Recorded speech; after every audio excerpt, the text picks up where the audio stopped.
So I think in the interest of time, I'm going to go ahead and get started.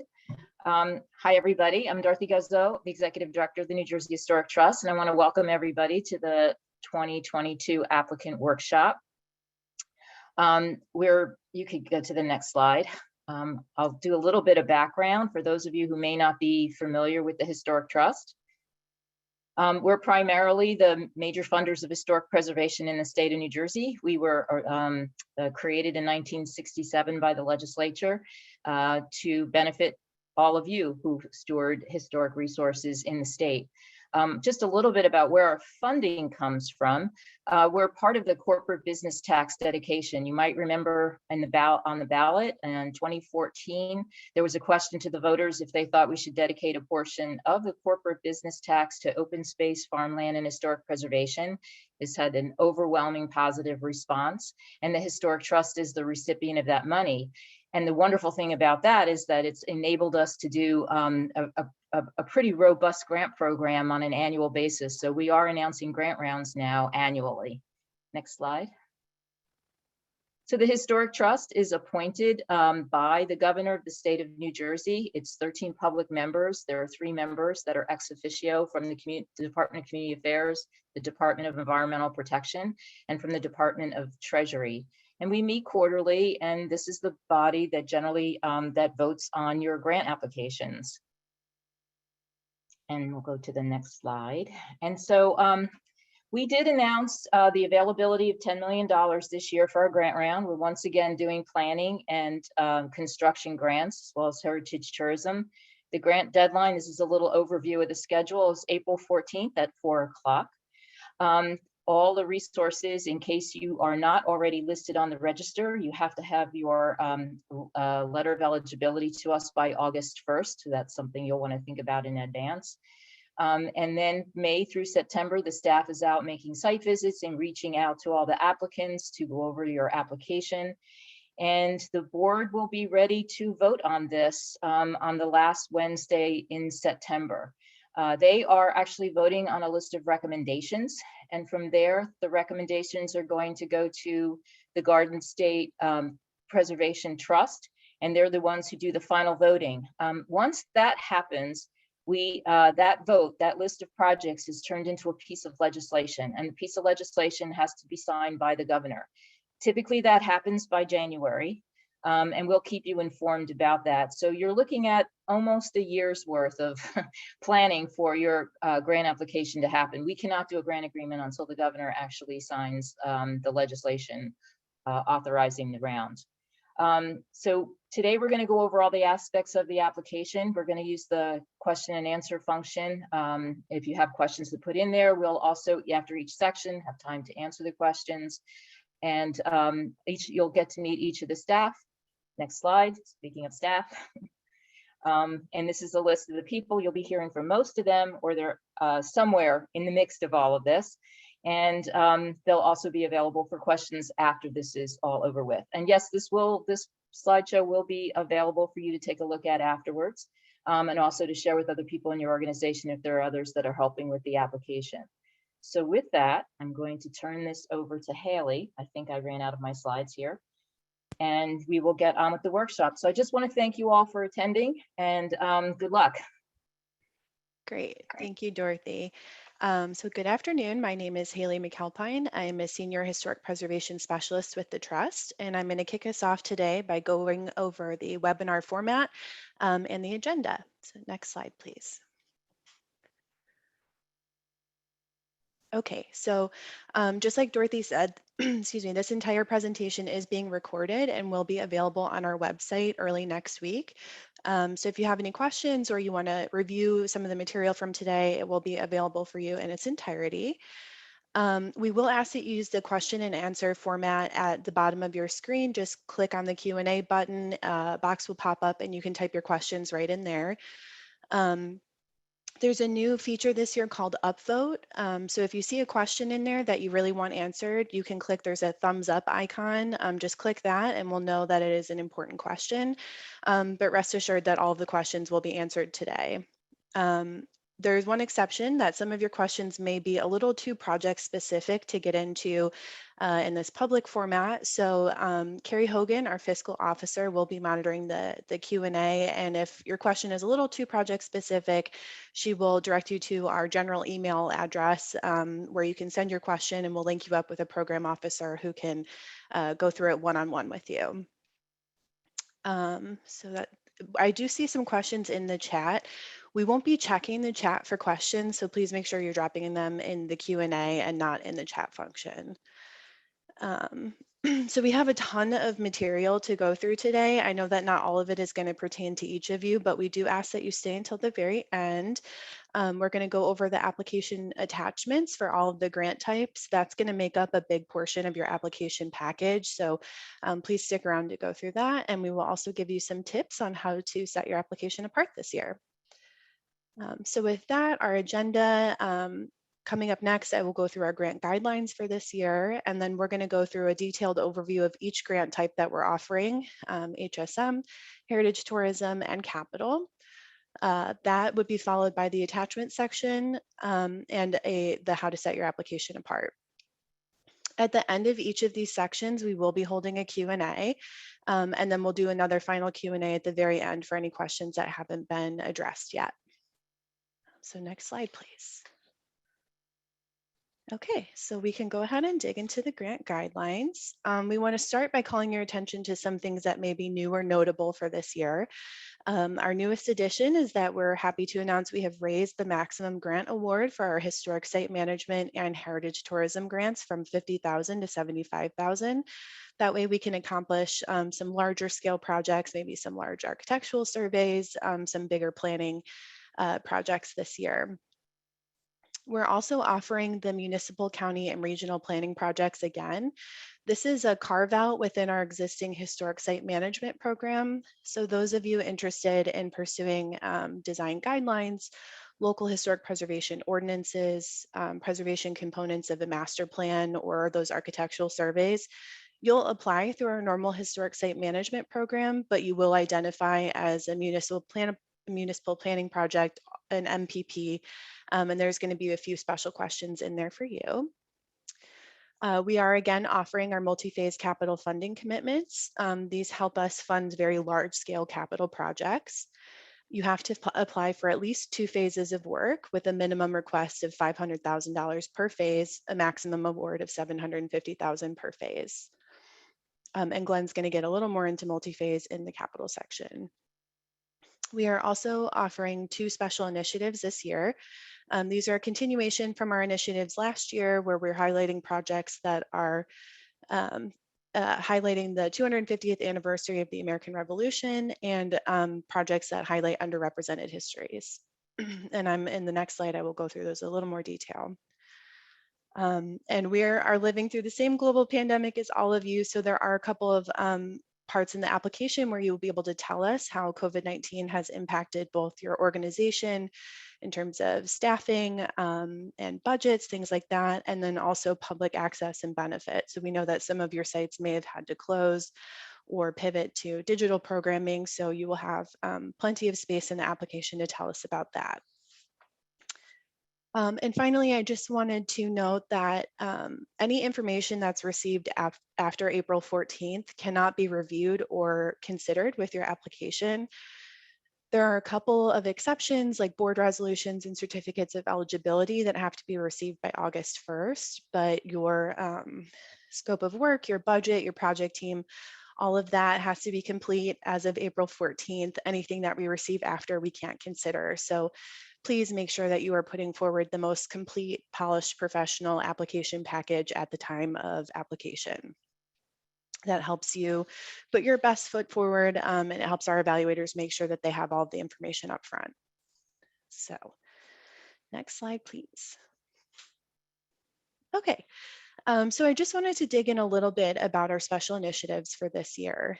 The first is the semi-quincentennial, also known as the semi-quin, or the 250th anniversary of the American Revolution, coming up in 2026, which sounds far away, but it will be here before we know it.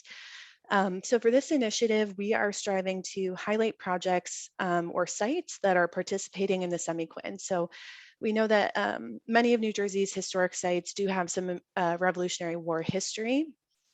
So in order to show us that you're participating in the semi-quincentennial, you'll want to demonstrate a tangible connection to the American Revolution and tell us how you're participating through new interpretation, events, programming, or any other activities that you have planned for 2026.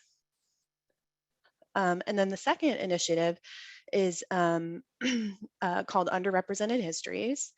So in response to the nation's recent reckoning with racial injustices and keeping in line with New Jersey's statewide historic preservation plan, we're seeking to expand representation of marginalized groups and empower meaningful involvement of minority constituencies. We hope to do this through the identification, preservation, and interpretation of New Jersey's historic resources. So for this year, the Trust is encouraging applications that demonstrate efforts or initiatives that consider these underrepresented histories. This includes Black history, civil rights history, disability history, Indigenous history, Latinx history, LGBTQ plus history, or the history of any other marginalized group. So we do have a few ways that you can demonstrate that you're participating in this initiative. The first is through capital investment or bricks and mortar preservation of historic resources that have been established or newly uncovered association with an underrepresented history. The second is through the identification and evaluation of historic sites. So this could be a National Register nomination for a new site that has close ties to an underrepresented history, or it could even be a revision to an existing nomination that seeks to identify and interpret a lesser known or perhaps an excluded history. This pathway also includes architectural surveys, archaeological investigations, and any other planning endeavor connected with an underrepresented history site. A third avenue for participating in this initiative is through interpretation. So projects in any of our application categories can demonstrate or include interpretation of underrepresented histories that seek to expand a site's current interpretation or expose unknown or previously misunderstood histories. And finally, you can participate in this initiative by telling us about any exhibits or programming that elevate underrepresented histories or specifically engage minority groups. So we have this great fact sheet. You can see a screen grab of it here. It's on our website. It's linked in the application. There's a ton of information available. And my colleague, Sam Siegel, is the program officer that's leading this initiative. So any of those underrepresented history questions can be directed to Sam. He would love to help. Okay, next slide, please. Okay, so we wanted to talk to you a little bit about our online application. This is our 4th year using the online format, and it has gone really well. So we hope to continue that success this year. First things, we encourage you to please make an account on FormSite. So you can see here on the screen, there's that blue bar at the bottom that says save and return. Click here to create an account or login. Before you start your application, please create an account, a username, and a password that will allow you to come in and out of the application without having to complete it. If you don't create a login and you don't finish the application, you won't be able to pick up where you left off. I should also note, we don't have access to your username or passwords, so please write them down and keep them somewhere safe. If you misplace them, you'll actually have to reach out to FormSite. They're the host website for the application, and they'll have to help you track that down. So we also post PDF and Word doc versions of all 3 applications online. They're linked in the online application. They're also on our website. This will allow you to preview the entire application at once. The online format, you actually have to complete all of the required questions before you can advance to the next page. So if you open the PDF or the Word version, you can see all of the questions up front. You can see the character counts. So you can get a really good idea of what you're about to embark on. We also find that the best way to approach this is to actually type your questions into a Word document offline and then copy paste them into the online application. This helps get away from the loss of data. You know, God forbid you're typing your answers right into FormSite and your internet goes down and you lose all of your progress. We definitely don't want that to happen. So most of our successful applicants find that typing their answers into the Word doc and then just copy pasting them right into the online form works well. We also encourage you to take some time to familiarize yourself with the attachment checklist for your grant type. Each of our grant types has a slightly different checklist of pretty extensive attachments that you're going to be required to submit. Some of those are time sensitive, so we do require a governing body resolution from every applicant. Some of your boards may meet less often than others, so take a look at your board meeting schedule now and go ahead and get that on the agenda. You will have until August 1st to get us that board resolution, but that's not carte blanche to push it until the very end, because if we don't get that resolution by August 1st, we can't even consider you for funding. So it's really important that you're taking a peek at that now so that everything can come in on time. Okay, next slide, please. Okay, so the Preserve New Jersey Grant Fund does have a few parameters in terms of eligible applicants.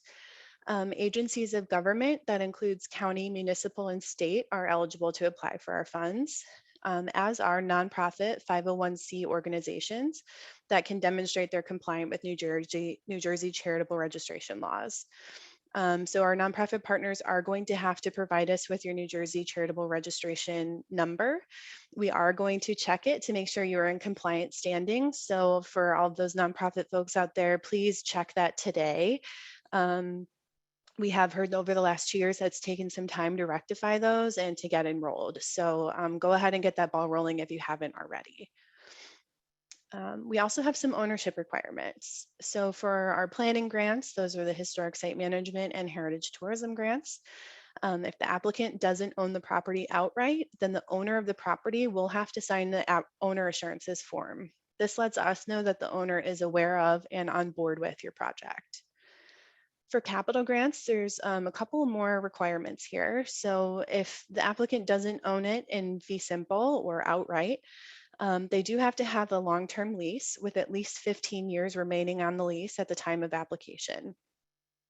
In the event that you don't have a long-term lease, some of you will be able to pursue the owner authorization form. There's a caveat here where if you go that route, the owner of the property has to be an eligible applicant in their own right. So they would have to be an agency of government or a nonprofit, and they're actually going to be a co-signatory on the grant agreement with you. So the lease agreement is going to be your path of least resistance here. If you do have to pursue the owner authorization form, just reach out to trust staff and make sure that you're on the right track. And then finally, in the event that the applicant doesn't own the property, you also have to submit that same owner assurances form. So next slide, please. Okay, so in addition to the applicant parameters, we do have some eligibility requirements for the types of properties that we fund. We can fund sites that are listed individually in the New Jersey or National Registers of Historic Places. We can also fund sites that are listed as contributing to historic districts that are listed in the New Jersey or national registers. I should note here that if you are working with a resource that's part of a historic district, please take a look at your nomination form now and make sure that the nomination actually lists your resource as contributing. Some of the early nominations for districts don't break out all of the contributing properties. In the event that you don't see your property listed or they don't have a detailed list of contributing resources, you're going to have to reach out to the New Jersey Historic Preservation Office, and they're going to provide you with a letter certifying that your building is contributing to the historic district. And then the third type of eligible property are those determined eligible for listing in the New Jersey and National Registers. So those sites will be coming in with a certificate of eligibility, also called a COE. You have to get that from the New Jersey Historic Preservation Office. We suggest and ask that you initiate that process a minimum of 45 days before the application deadline. So by the beginning of March, you should have reached out to the Historic Preservation Office to get the ball rolling on that COE. You will have until August 1st to get us that, but they have a pretty small staff over there, and the COE process does have some back and forth. So for those folks that are pursuing a COE for this year's grant round, please go ahead and get that process started sooner rather than later. And I should also note capital applicants that are coming in with just a COE, you can apply with the COE and you can receive funding with the COE. However, we can't release any grant funds until you're actually listed in the New Jersey Register. So please keep that in mind, that reimbursements can't go forward until you're actually listed. Okay, next slide. Okay, so I just wanted to spend a couple minutes giving you an idea of the criteria that we use for review. These are the same four categories that we use to evaluate all three grant types: historic site management, heritage tourism, and capital grants. So the first criteria is the significance of the resource. So we look at how your resource is listed and any kind of threat that it may be under. So perhaps there's a great deal of developmental pressure in your community, or the building's under imminent threat of collapse. That type of information is evaluated under the significance section. Next, we take a look at your project concept and team. We ask questions like, is your scope of work clear? Is it appropriate for the resource? Is your project team qualified? Is your budget appropriate? And does your project schedule seem feasible? Next slide, please. The third category that we look at is the organizational ability. So that's where we're looking at your organization as the applicant and a potential grantee and your ability to manage grants. We also look at your track record of stewardship. Have you been a good steward to the property? Do you have a long-term commitment to preservation of the resource? Do you have your matching funds in hand? And if not, do you have a strong track record of being able to raise funds for projects? And the final category we look at is public benefit. So we want to know how your project will benefit your community. Will you be using any innovative approaches? Does the community support your goals? And what kind of impact would the grant have on your community and the resource? I should note, the trust is very invested in making sure that we fund projects throughout New Jersey, North Central and South. So we do consider geographic distribution of funds in each and every grant round. Okay, next slide.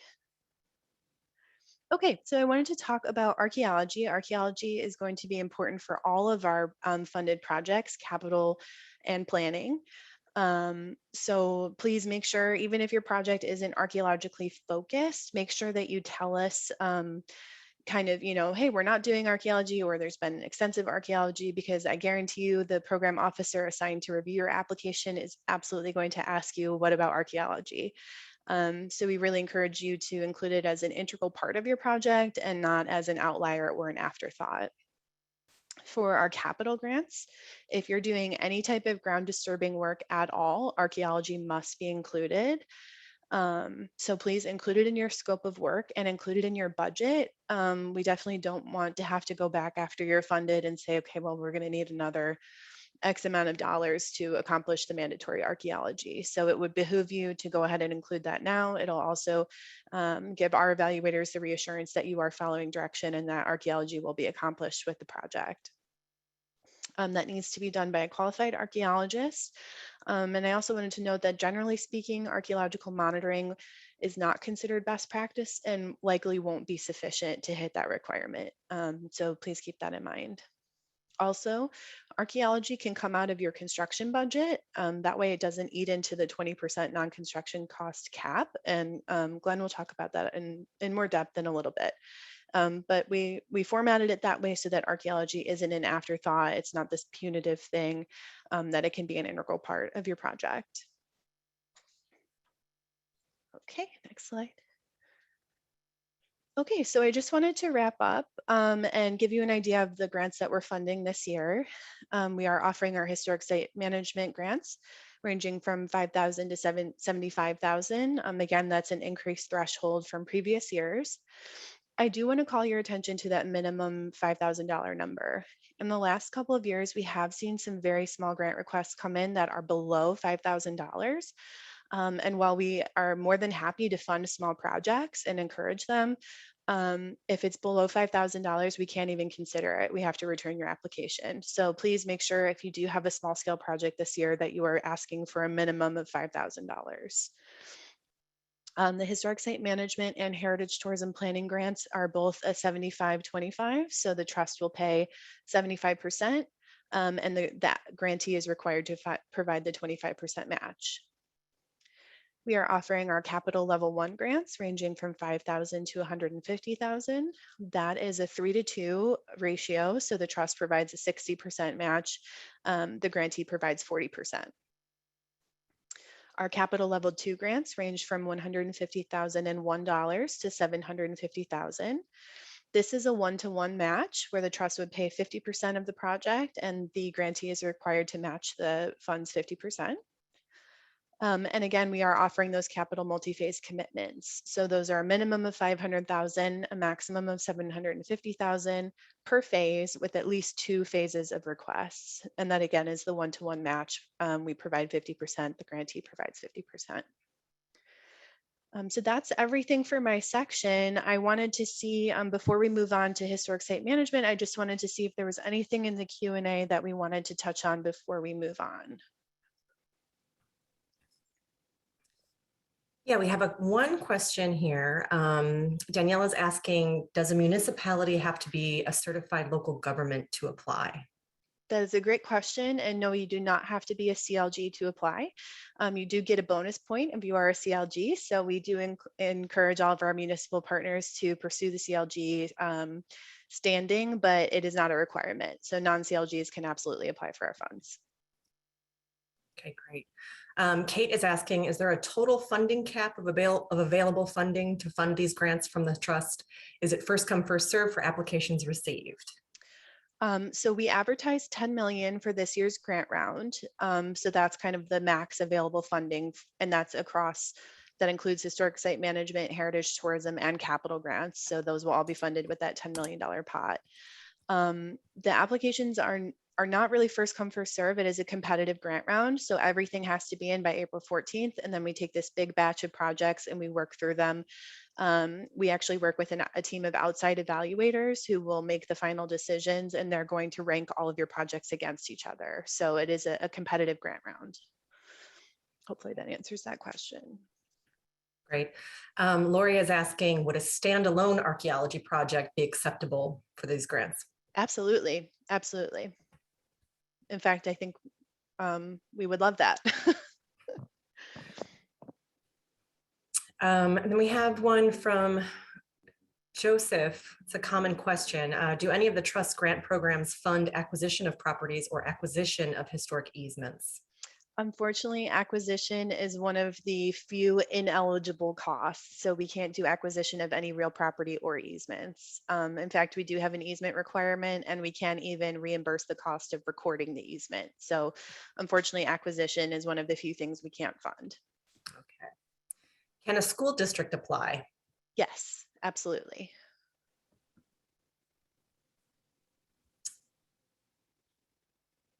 Oh, this is another good one. Historic cemeteries of 513c3.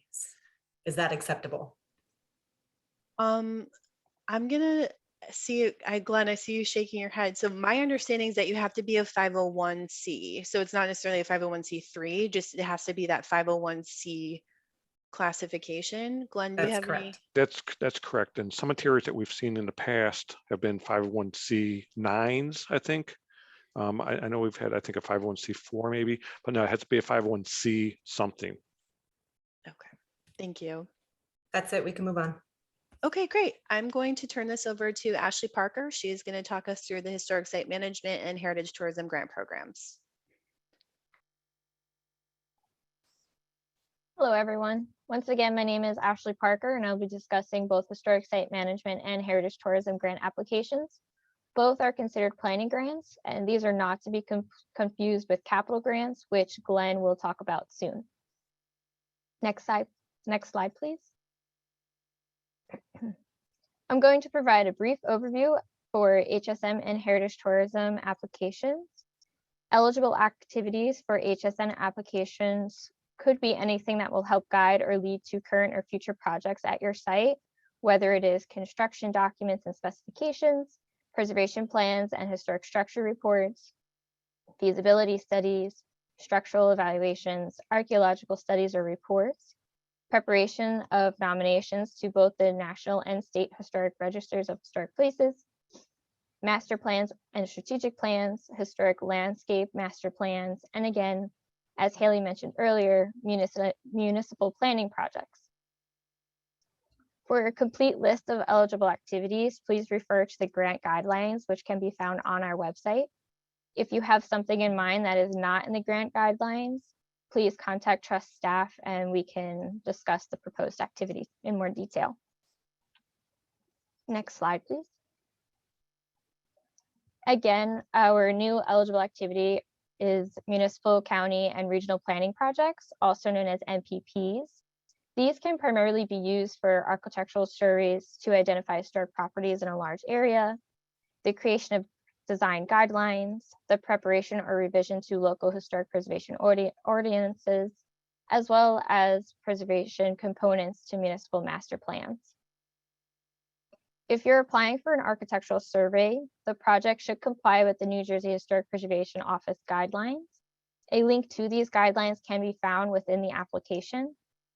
If you are applying to revise a local preservation ordinance, again, it must comply with the New Jersey Historic Preservation Office's certified local government guidelines, and a link can also be found in the application.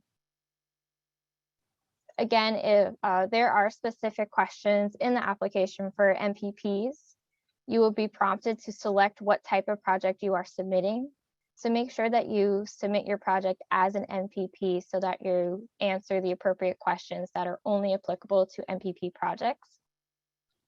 And again, if you have an activity in mind that is not listed, please contact trust staff to discuss it if it is an eligible project. Next slide. With HSM and Heritage Tourism grants, there is a 3-to-1 funding match, which means that the trust provides 70% of the project funding and the grantee is responsible for the remaining 25%.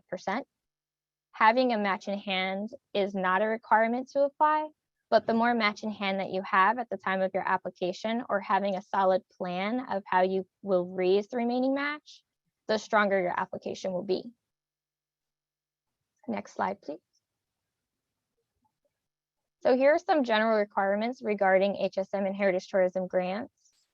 Owner consent is required if you, the applicant, does not own or lease the property. If the project is for a historic district nomination, historic preservation ordinance, or an architectural survey, the owner assurances must be signed by each municipality that is included within the boundaries of the proposed project. You do not need individual signatures from each property owner, but we want to make sure that the government body approves of the project.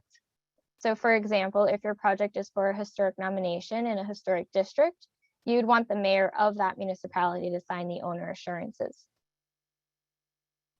With all HSM and Heritage Tourism projects, the work must be completed within 2 years after the funds are appropriated. So this does not start when you apply or when you receive notice about your award. It is when the legislature signs the bill and it is approved by the governor. Grantees should acknowledge funding assistance in all published materials, whether it is a preservation plan or a webpage. You should acknowledge the Preserve New Jersey Historic Preservation Fund. Submissions for New Jersey Register of Historic Place nomination are strongly encouraged to be one of your project goals. The more resources that are listed helps provide additional protection to those sites, especially if it is a municipally owned property. If your resource is not currently listed, we encourage you to pursue a nomination, because if you apply to us again in the future for a capital grant, it must be listed. Next slide, please. Now we'll briefly go over the application. HSM and Heritage Tourism applications are very similar. So if you are applying for a Heritage Tourism grant, please pay attention because this section also applies to you. Later in the presentation, I will discuss the differences and questions that only apply to Heritage Tourism applications. So throughout the application, you will find guidance that will help answer some of the questions. For example, you might find links to guidelines from the Historic Preservation Office. At the end of each section, you will also find a checklist reminding you of the attachments required to complete your application. Sam will discuss these attachments in detail towards the end of today's presentation, so stay tuned. The application, as Haley mentioned, is divided into 5 sections, which corresponds with the evaluation criteria. These sections are property information, historic significance, project concept and team, project budget, organization ability, and public access and benefit. I will go into more detail about each of these sections within the coming slides. Next slide, please. So the first part of the application is an overview or summary of the project.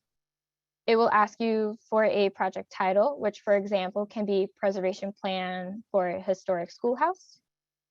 Your project summary should be a synopsis of your project and what the final project will be. It will also ask for your grant request and the total project cost. Again, the grant request cannot be more than 75% of the total project cost, not to exceed $75,000. This section is simply to provide us with a big picture of your project, and you will be able to provide more detail throughout the application. Next slide, please. So the next part of the application will ask for applicant information from you, the applicant. You will be asked to provide your organization any project contacts. Your project contact should be someone who is familiar with the project and accessible. So if we have questions about your application or are trying to schedule site visits, we need someone who we can easily get in touch with and is knowledgeable about the project. Notable for all nonprofits, you need to provide an IRS letter documenting your tax exempt status, which will be included in attachment A. If you do not have a physical letter on file, you can also go to the IRS website and search for your organization. You can download or print the page detailing your tax exempt status. We also require your New Jersey charitable registration number, which is obtained from the Division of Consumer Affairs Charity Registration. If you do not know your organization's charitable registration number, we recommend that you go to their website and make sure that your organization is current. We will also be verifying this information while we are reviewing your application. So it is a good place to start if your organization is not current or if you missed a filing year. Also, if you are not currently listed, you can begin the process of registering your organization. And again, this is only for nonprofit organizations. So you must also include a governing board resolution which authorizes someone, usually the project contact, can apply for a grant on behalf of the organization. The governing board resolution authorizes this person to sign the applicant assurances as well as apply for the grant. And if you are a government applicant, you also need a resolution authorizing the application as well as the exact amount of matching funds. Next slide, please. So this section focuses on the property and its historic significance. This is one of the 5 sections that we mentioned earlier. So for the historic property name, we are looking for the historic name associated with the property that can be found in the National Register form or your certificate of eligibility. If the application is for more than one property or for an MPP project, you will choose a reference property that is either listed or eligible for listing. And if it is for a district, you may list other properties in a different part of the application. You will also need to tell us the current status of the property, whether it is listed in the national or state register, individually or in a district, or if it is certified eligible for listing. We also ask for specific information about the historic significance of the property, and you should include the date it was built, the architectural style, builder, how it is significant, and why it is important to preserve. You will also provide us with a history of the property's use, include its historic, current, and proposed use. We also ask about the current condition of the property. Is the property occupied? What is the general condition? And as Haley mentioned earlier, is there any threat to the resource? This could be anything from its general condition. Does it have structural issues or developmental pressures surrounding the resource? And it's good to keep in mind that the evaluators are only reading your application. They will not be visiting your site. So you want to make sure that your application is as thorough, detailed, and concise as possible. Next slide, please. So this next section focuses on the details of the project concept and team that you assemble. So here you will outline the goals of the project. What is the work product that you are applying for? How will it guide future activities at your site? So for example, if you are applying for construction documents, provide a narrative about the final work product and how it will be used for a future activity. You will also want to include if the project will address any problems or needs at the site that you are currently having. We will also ask that you list your proposed consultants. So details such as resumes and credentials should be included in attachment D. At the time of your application, if you do not have a consultant selected, this should also be included in your IFP. But what you want to include what you were looking for and what the consultant should provide in this project. This will help us evaluate if your consultant is a good fit for your project. You will also ask to provide a timetable for the completion of your project, as well as the current project status. And we will provide a link to the Historic Preservation Office guidelines for preparing an HSR and preservation plan. So any HSRs or preservation plans funded by the trust must meet the requirements set forth in the guidelines by HPO. So it is important that you and your consultant review the guidelines and the checklist so that you are both aware of what we are expecting in your HSR and preservation plan. Next slide, please. So again, for HSM and Heritage Tourism grants range from $5,000 to $75,000. The trust will provide up to 75% of the total project cost. So for example, if you are requesting $50,000, that means your total project cost should be at least $66,670.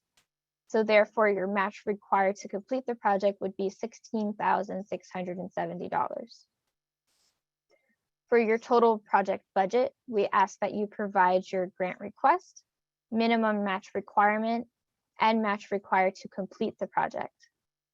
So for instance, if your project is more than $66,670, what is the match required to complete the project? You will also want to include how much you expect to raise the match required to complete. In attachment E, you are required to document your match in hand. So for nonprofits, you will provide account statements or commitment letters documenting any grants that you have received. For counties or municipalities, you will provide a resolution committing the specific matching funds.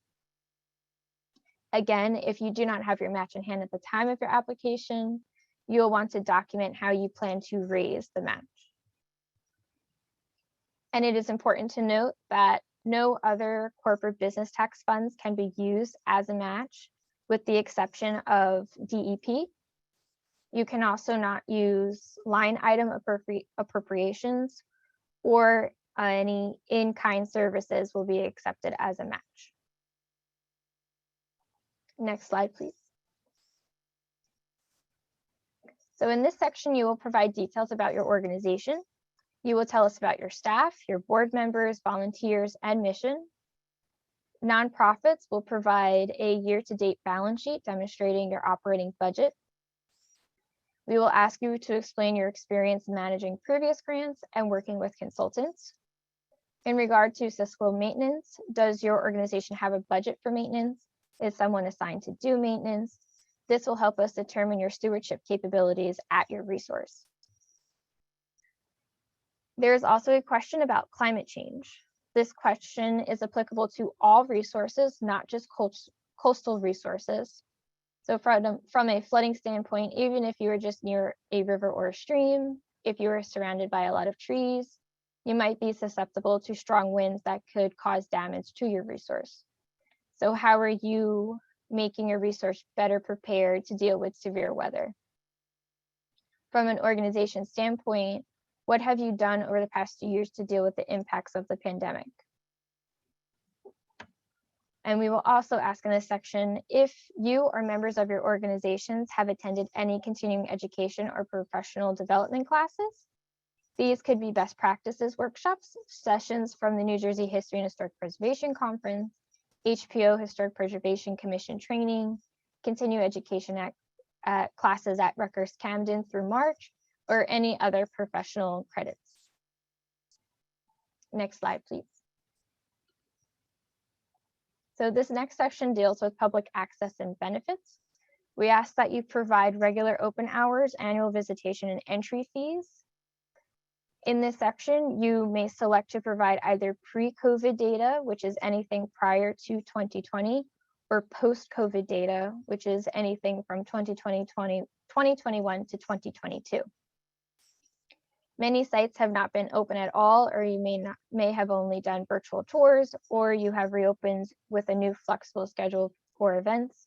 So the previous section and this section will also give us an idea of how you have adjusted to the pandemic. We're also looking for anticipated community benefit. So things like accessibility, interpretation, have you increased visitation, or do you plan to increase visitation? And are you planning for future capital work at the site, whether it be ADA accessibility or other capital work? We are also interested to see if you participate in any state heritage initiatives. This is where you can, if you are a certified local government, you can check the box. There's also, you can also check to see if you are included in the scenic byways and federal or state heritage trails. There are links included in the application for you to check to see if your resources is included in any of these initiatives. And special consideration is also given if you are included on Journey Through Jersey, the state's go-to website for all things heritage tourism, which was launched by the trust in 2017. Next slide, please. Again, as Haley mentioned earlier, for 2020, we have two special initiatives, Underrepresented Histories and the 250th anniversary of the American Revolution.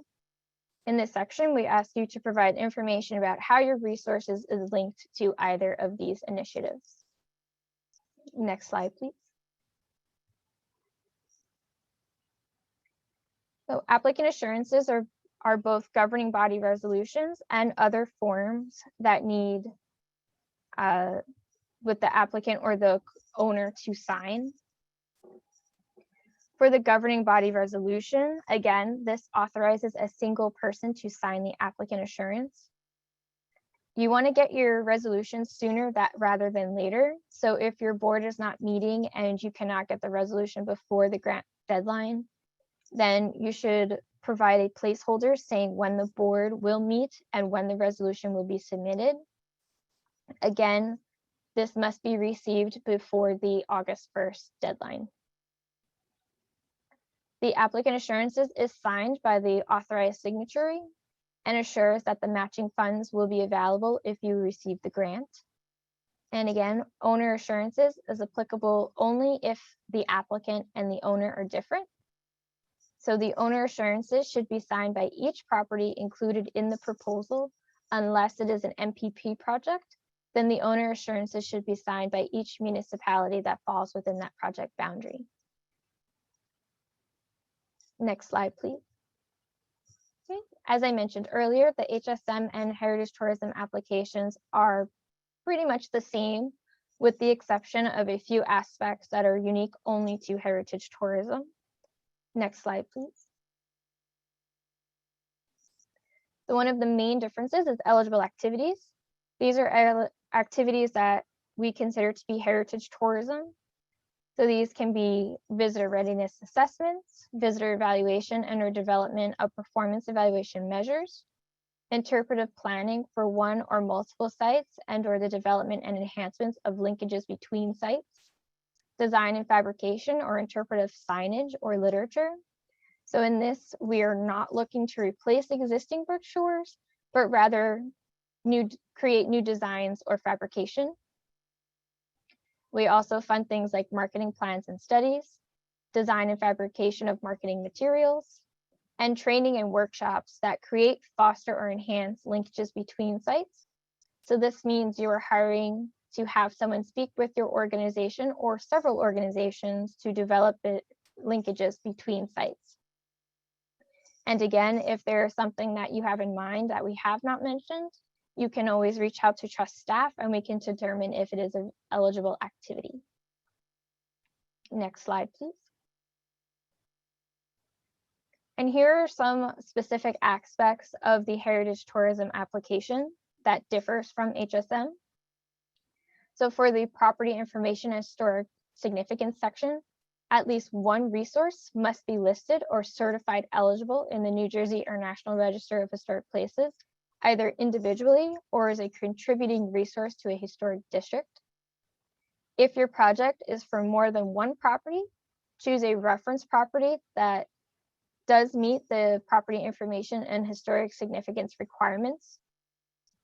There are no ownership or lease requirements, but you must submit owner assurances demonstrating support for the project. Under project concept and team, we ask that you check to make sure that the project is consistent with the New Jersey Heritage Master Plan, and if it links to a board or regional plan or Heritage Tourism Initiative. There is a link in the application for you to check to see if your project is consistent with the New Jersey Heritage Tourism Master Plan. Again, with respect to public access and benefit, is your site visitor ready? So for example, do you have bathrooms in a parking lot? If you are visitor ready, please provide documentation in attachment D demonstrating. So this concludes HSM and Heritage Tourism. Later in the presentation, Sam will go over what is required in the attachment section. So it does look like we have some questions.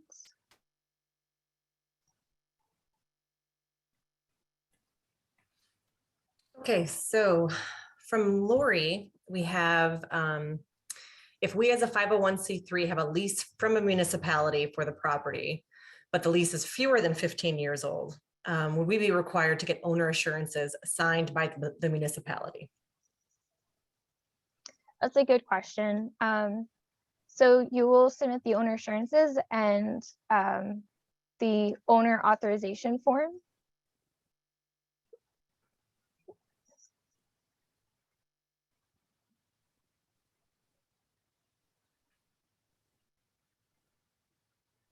Okay. The other question that we get pretty commonly is, can a church apply? No, unfortunately, churches cannot apply.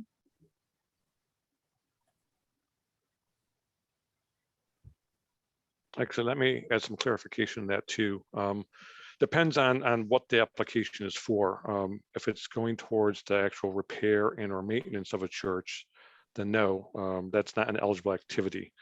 So it depends on what the activity is, and I guess you should check with if it's just a specific, check with trust staff to see if that planning activity might be. More so capital, we can't do construction at all for churches because of the state Supreme Court ruling, but there may be some other activities that are eligible. I also wanted to just circle back to Lori Thompson's question about the lease. If you're applying for a capital grant and you don't have 15 years on your lease, you are going to have them sign not only the owner assurances, but the owner authorization form as well. Anything less than 15 years isn't considered long-term from our grant requirement point of view.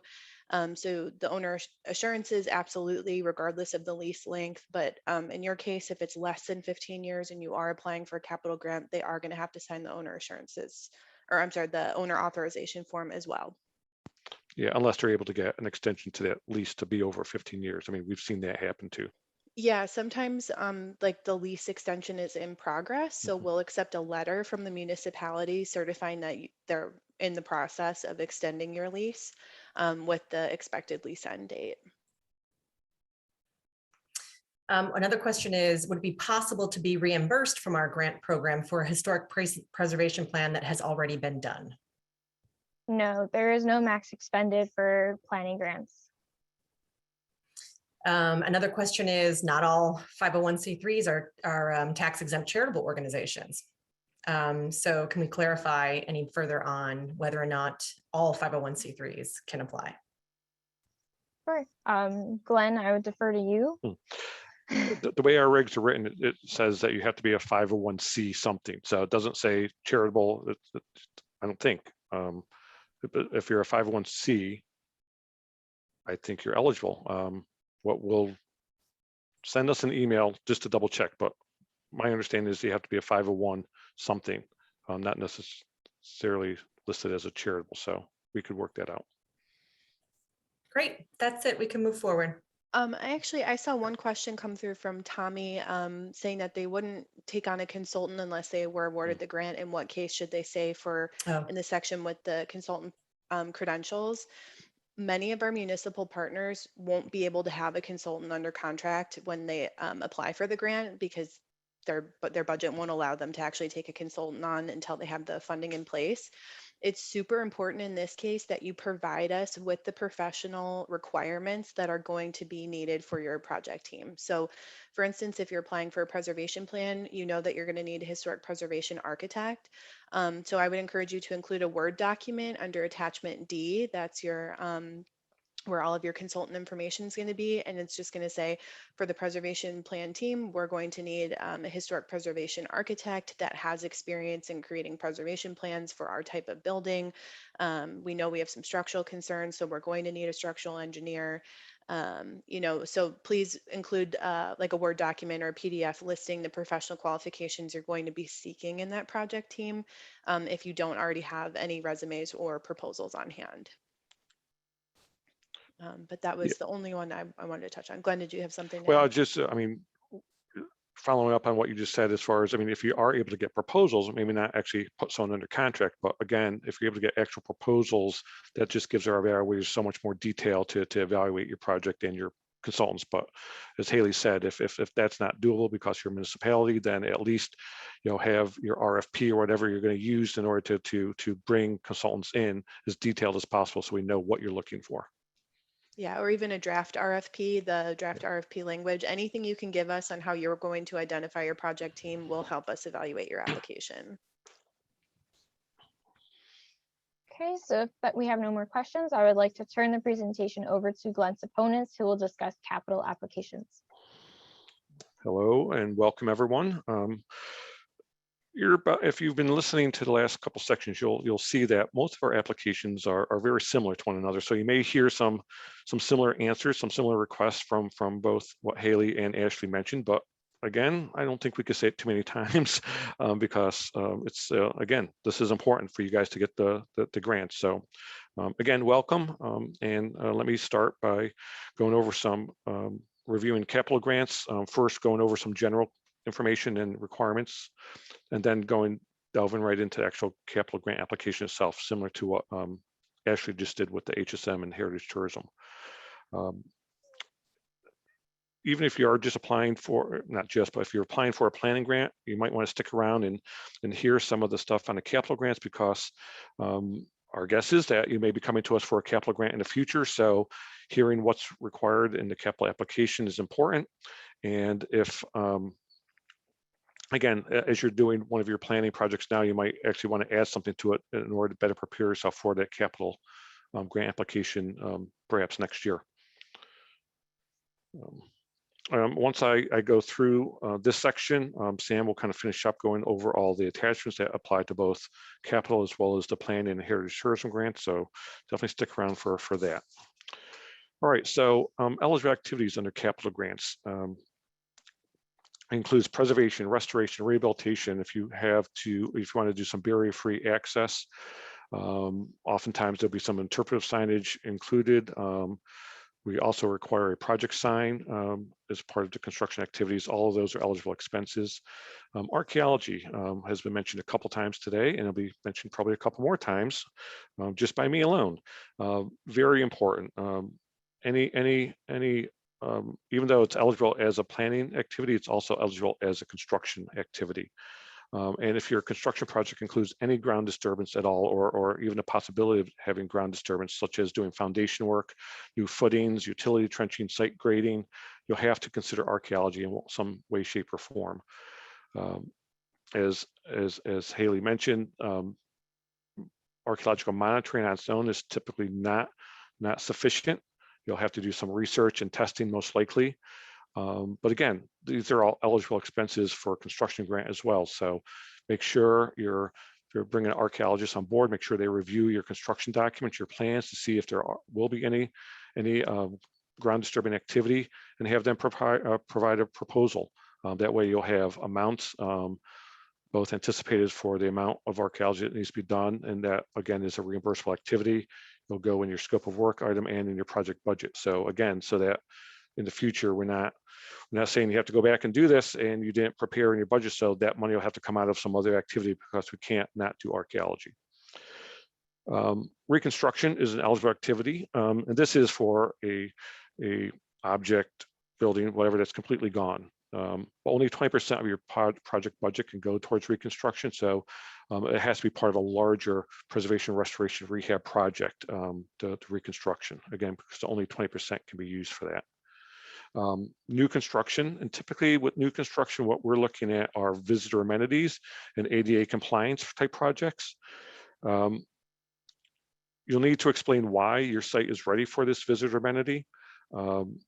You know, if there's more preservation or rehabilitation that needs to be done to your building, perhaps coming to us for a visitor amenity is a bit premature, especially if you have a leaky roof or something. So you might want to reconsider that at the time of application.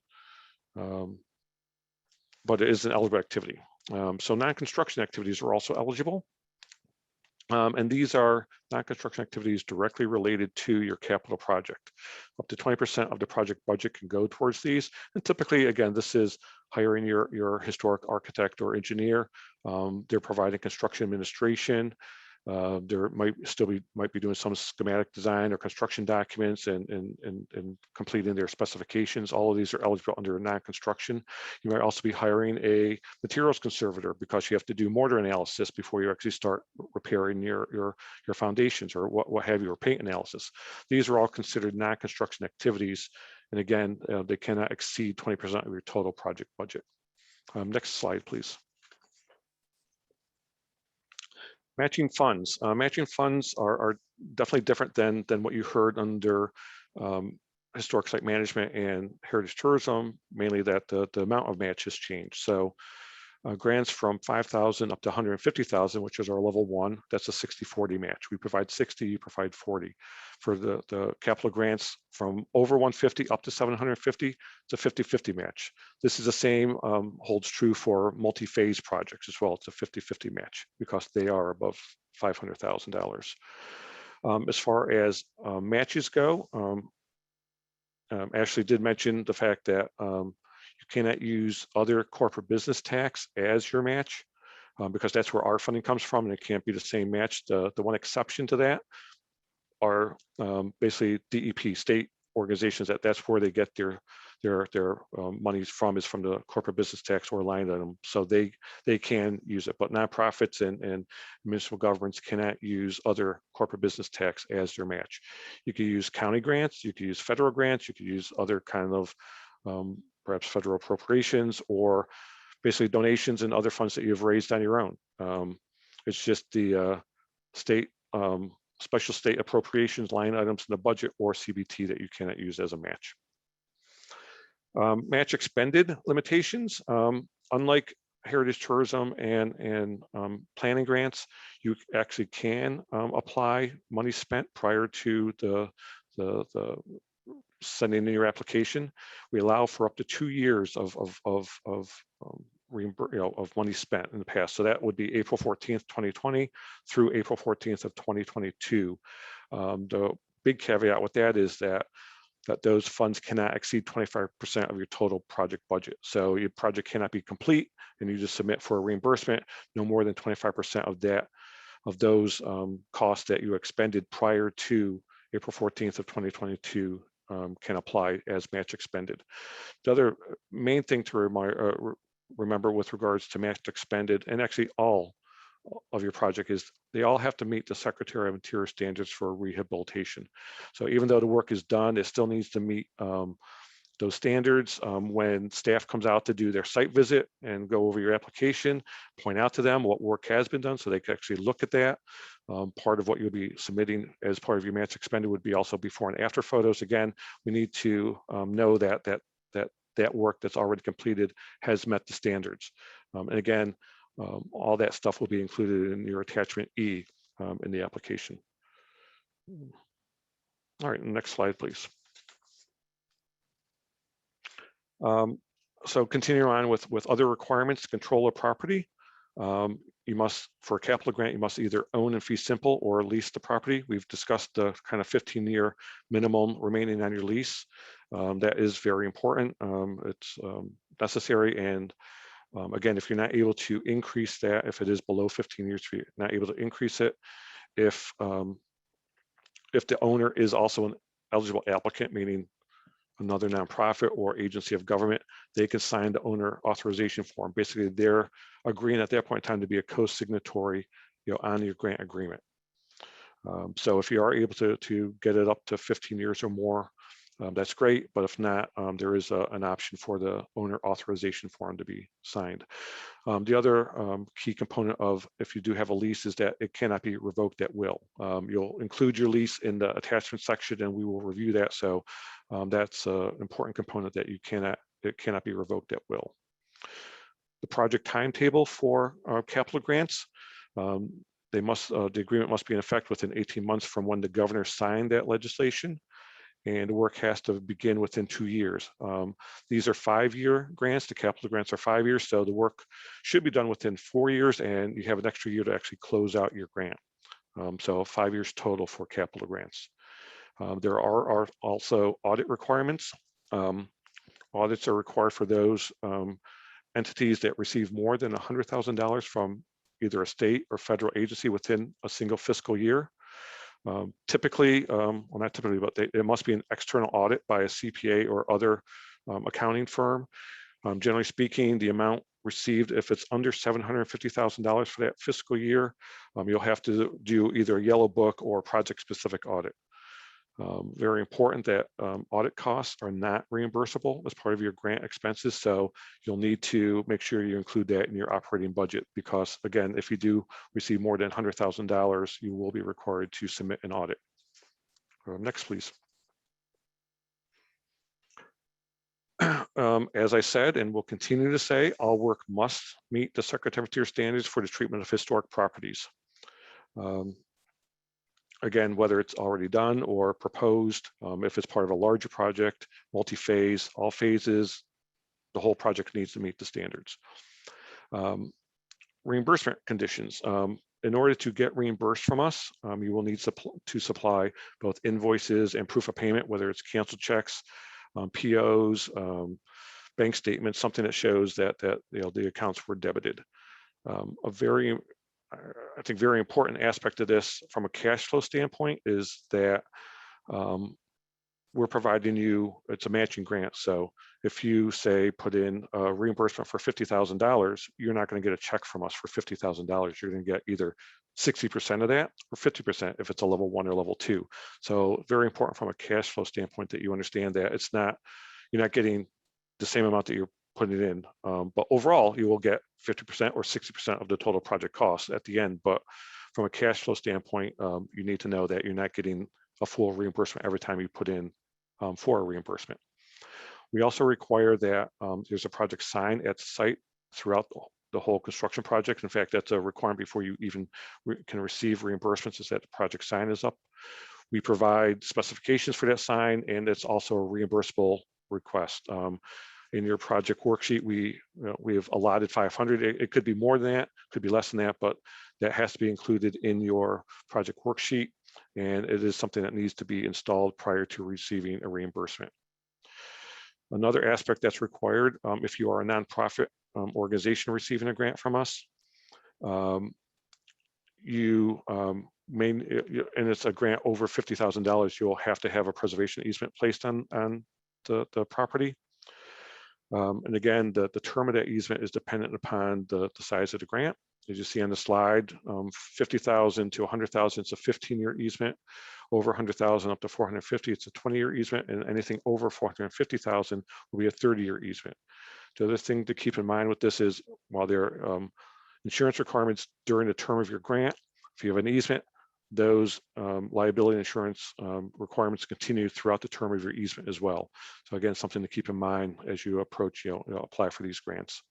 One other thing that's required for our grants, again, for grants over $50,000, for construction grants over $50,000, is a permanent sign or plaque. Oftentimes, Grantees will incorporate the language into an interpretive sign that they have on their property, and some also just do the kind of typical bronze plaque, but certain information about when the building was listed, its significance, as well as basically giving funding credit to the trust as provided a matching grant will be required as part of this permanent sign or plaque.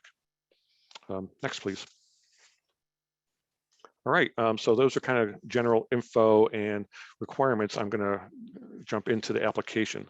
You'll see very similar to what you saw with the HSM and Heritage Tourism, but let's go through this. Applicant information, your organization's name, project contact.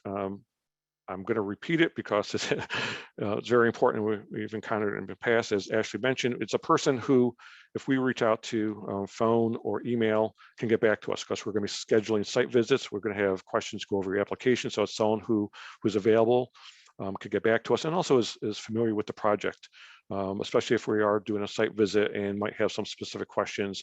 Hopefully that person is also familiar with the project, so we could answer those and relay those on to our evaluators. There's also a section dealing with nonprofits. Again, as Ashley mentioned, the IRS letter showing that you are a 501c something, and your charitable registration number. Again, we suggest that you go to the Division of Consumer Affairs Charities Registration website to check to see if you are currently compliant. We've seen in the past where, because of lack of activity, they've been dropped or kind of listed as non-compliant, and that is a requirement of our grants. So please go and check that, because if you do have to come into compliance, it may take some time, as Haley mentioned, in order to get the paperwork through, because they've been really backlogged in processing requests. So again, that's something you should look into early on in the process.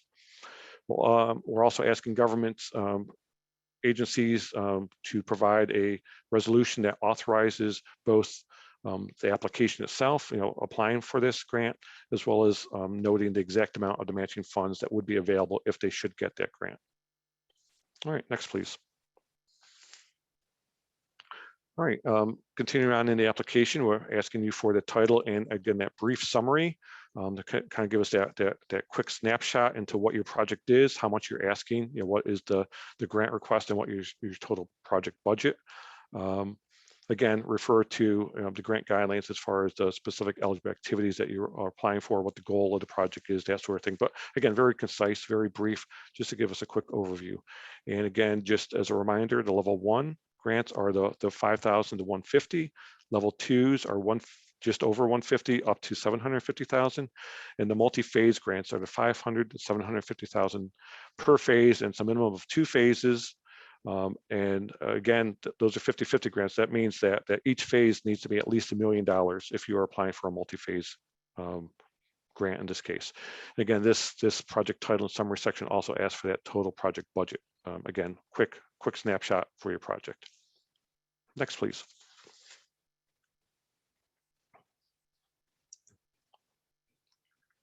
Seems like I've seen this before.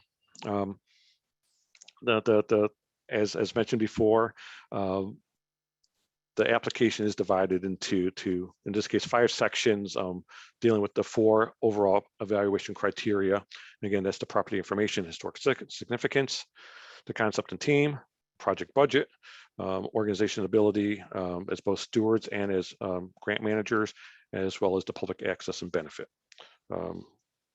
Next, please. So property info and historic significance. As Ashley went through in the HSM and planning or heritage tourism, similar. The historic name of the property. And again, this, you're also getting off the National Register nomination. That's its official historic title. You're providing us with the physical property address and a Google map link so that we can actually see where you're located and be able to find your resource. Current status. National Register and or state register status. Is it currently listed? Is there a ship of opinion? Whatever the current listing is it individually listed or does it contribute to a historic district?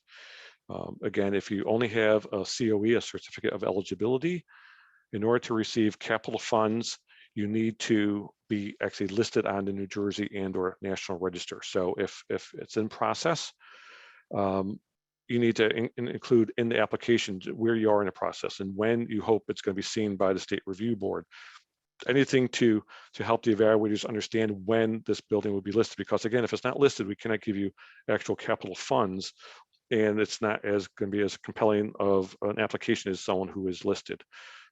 So again, if you're not, let us know when you anticipate that being, and perhaps at this point in time you realize it's premature. Maybe you want to come to us for a planning grant in order to actually get the building listed, and then come to us in a subsequent year in order to do the capital exercise. So very important as far as the National Register status is concerned. We're also asking you in this section to deal with the historic significance. Again, date built, architectural style, if you know the builder, why is it important, why is it significant? There's questions there to answer those questions, as well as its historic and current use, as well as what proposed use it might be, since this is a capital exercise. Maybe changing the use of the building. And its current condition. Is occupied, unoccupied? What's its general overall condition? Fair, good? Are there any threats, outside, like neighboring development threats, or as Haley and Ashley both mentioned, perhaps structural threats? Let us know what those threats are.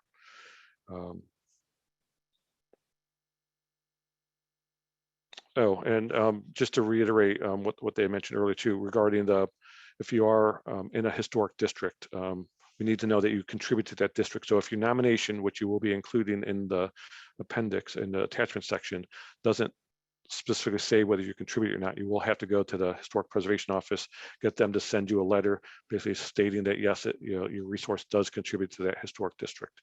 And again, that's something that will take some time. So reach out to them. If it's not obvious in the nomination right now, definitely reach out to them sooner rather than later, because it's going to take them some time to go through those.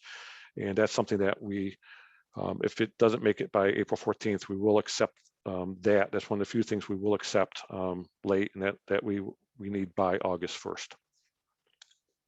All right, next, please. All right, moving on to the next section, which is the project concept and team.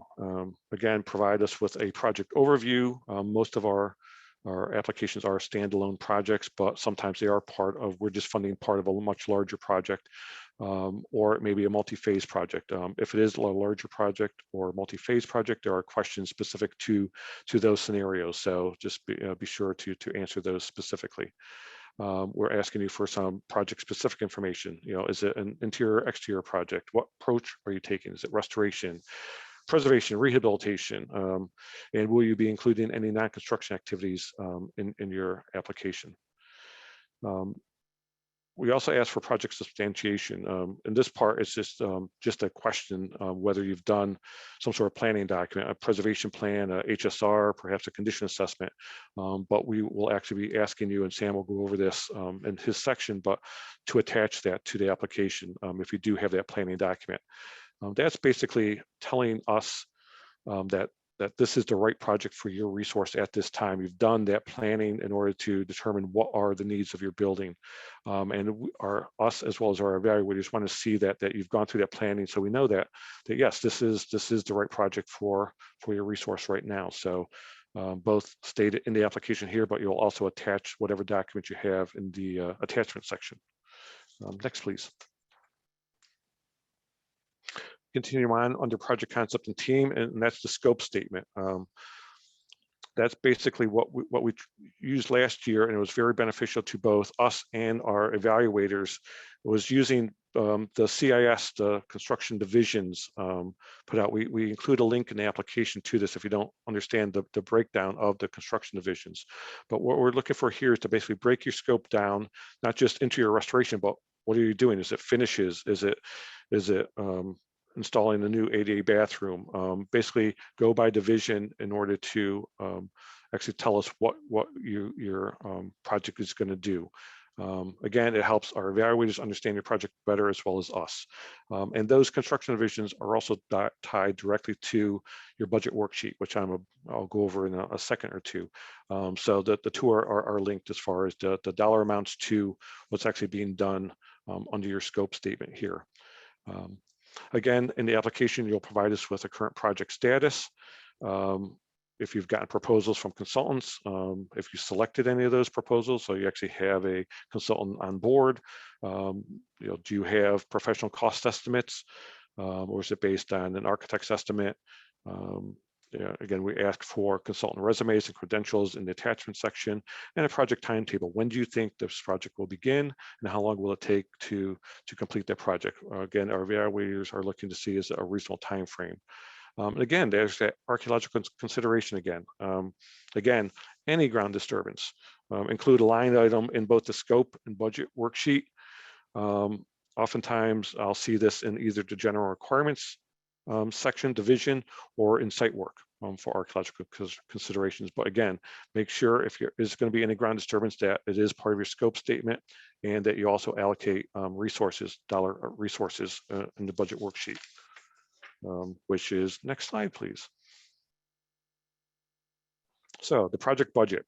We're asking you for the total project budget as far as the grant request is concerned, the minimum match that's required to match for that grant, but also if it is a larger project, what's the match required to complete that project?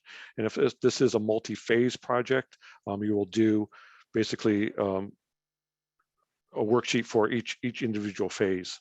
And I'll actually talk about that in a second or two more.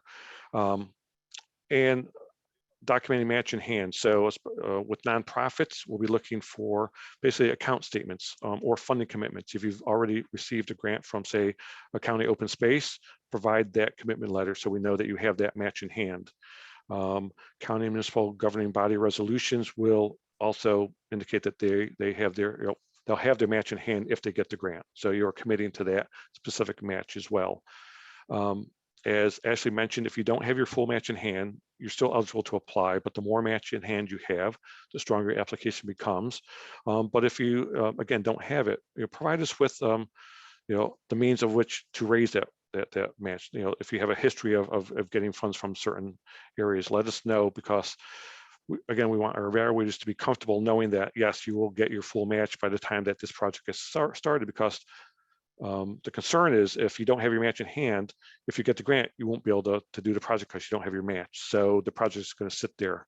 And again, since these are so competitive, there's someone else that would have been using that money. So if you don't have your match in hand, provide us with an explanation how you plan on obtaining that match moving forward. And documenting match expended, I had mentioned match expended earlier. Again, there's no more than 25% of the total project cost can go towards match expended. And again, in the time period that we're talking about, it's April 14th of 2020 through April 14th of this year, 2022. That time period is when match expended can count towards your project. And again, the match expended has to be basic, or what you're going to now is a continuation of what you've already spent. So it has to be a continuation of that project. It can't be really a set alone project with a different building or something like that. It's a continuation of the project you're applying for now. Part of that documentation will also be signed contracts, invoices, proof of payments, and as I mentioned, before and after photos showing that match expended. Make sure that we know it has met the Secretary of Interior standards. All right, next please. So again, with the project budget, it's the project budget worksheet, which is tough to say. And this is breaking out those proposed costs, that scope line item that you've prepared. Well, this is where the sheet that the dollar amounts go to correspond with your scope statement line item activities. Again, it's the CSI divisions.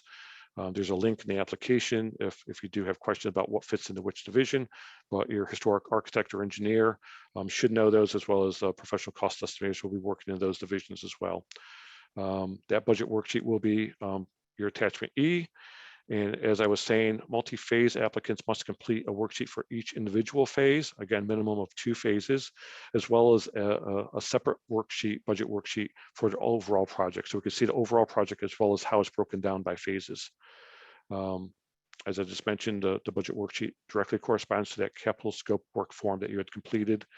And we're just noting here that a few years ago, the AIA actually, I guess, started using the expanded CSI divisions. It was a much shorter, 16 or 17 divisions. Now it's up to 40 something divisions. And that's what we're utilizing both for the the scope work form as well as the budget worksheet form. So again, just it's much more common now, and it's time for us to kind of update our forms to match what's out in the field. So it is the expanded form now. One last thing with regards to the budget worksheet, you'll see columns, one for for match expended as well as proposed. We've had some confusion in the past. Again, match expended is work done up until April 14th, 2022. Any work, even though you may not have gotten a grant, but you're continuing to work now, waiting to see if you get the grant, that's still considered proposed work. So that goes in that proposed column. It's only work that's completed before April 14th of 2022 that goes in match expended. All right, next, please. All right, the next section deals with the organizational ability. And as said earlier, that's looking at both your ability to manage grants as well as to be stewards for your historic resource. Again, we're asking questions about your staff, your board, volunteers, your mission. We ask for nonprofits, we ask for an operating budget, again, to see everything from having match in hand to being able to operate your organization and take care of long-term maintenance. We ask specific questions about managing grants as well as working with consultants. One thing to keep in mind with this, sometimes organizations themselves don't have the experience, but perhaps their volunteer or the person who's managing this grant does. So include their experience. I mean, they're the ones who are going to be managing the grant, so don't ignore that experience. So include that in those questions. Talk to us about your cyclical maintenance plan. Again, we're curious about stewardship, long-term stewardship. So do you have a cyclical maintenance plan? How do you deal with ongoing maintenance issues? And as Ashley mentioned earlier, we're asking about climate change too. She gave two very good examples with regards to if you're surrounded by trees, have you done a tree assessment? Have you gone in to actually trim back branches that may threaten your resource because of extreme weather conditions? Have you, or maybe this project even deals with potential flooding issues where you want to move electrical service or other utilities up from the basement to another level? How are you addressing climate change, both in terms of this application as well as generally speaking for your organization? And let us know again how COVID-19 has impacted your organization. There's ways to places there to give us that information. Also, continuing education, professional development. Again, if you've attended best practices workshops that we in the Historical Commission have provided, let us know that. Attended our Historic Preservation Conference, HPO with CLG or preservation training organizations from the Preservation Office, or taking preservation classes from March or other universities, which I know offer preservation classes, or just other professional credits that perhaps your grant manager or other people within the organization have taken. Provide that information to us as well. Next, please. And the last section is public access and benefit. Again, in this, let us know. Last year, we were kind of focused on pre-pandemic or pre-COVID numbers. We're looking for open hours, annual visitation, entry fees.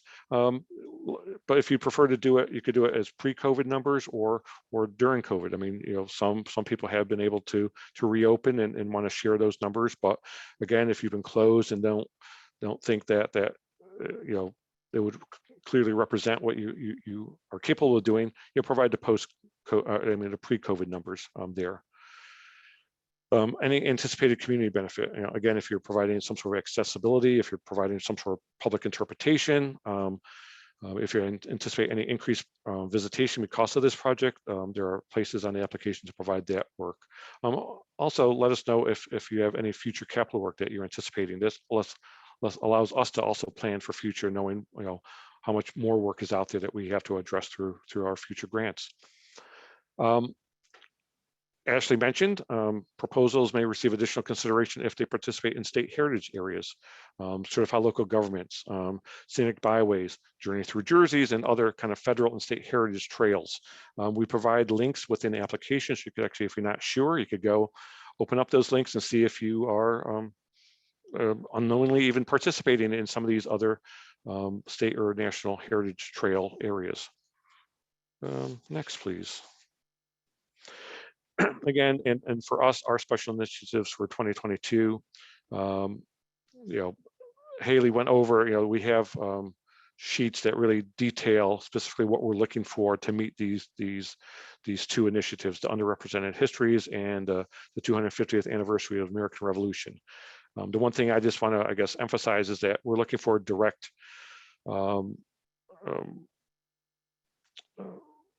communication between the initiative and work being done at your site. Again, whether this capital grant is allowing you to restore a room that reinterprets it because of a underrepresented history that you just found out about, or you want to reinterpret that room because of the American Revolution, or it's just other programming that you're doing at these sites. Again, kind of the worksheet that has been put together that explain these two are excellent and give good examples. So before you answer that question, we highly recommend that you go back and kind of look at those sheets to make sure that you're capable or eligible for these initiatives. Next. All right, just finishing up now, my section are the applicant assurances. Again, similar to what Ashley went over, we'll need a governing body resolution sooner rather than later, because if you don't have that, we won't be able to eventually evaluate your application. So make sure you're working with your board to get that authorized and designate that person to sign the applicant assurances page. Again, the applicant assurances is signed by that person authorizing your body resolution. And again, it's also assuring that the matching funds are or will be available if you get the grant. The owner assurances must be signed by the property owner of each property included in the proposal. If you are the owner of the property, then applicant assurances is sufficient on its own. You don't need to do both. So if you are both the owner and applicant, sign the applicant assurances page. All right, I think that's wrapping mine up. So before I guess we turn it over to Sam, let's see if there's any questions. Okay, we have one that's from Sam Stevens. The property that they manage is owned by the city, but they don't have a lease with the city. So would an MOU or owner assurances be acceptable on its own? Well, it'd be the owner authorization. So the city, if there's no lease, the city would have to be a co-signatory on the application. I'm sorry, on the grant agreement. So the owner authorization form will have to be included in your application if there's no lease whatsoever. Okay. Are there any caps on multi-phase grants? Is there a threshold as to how many there can be?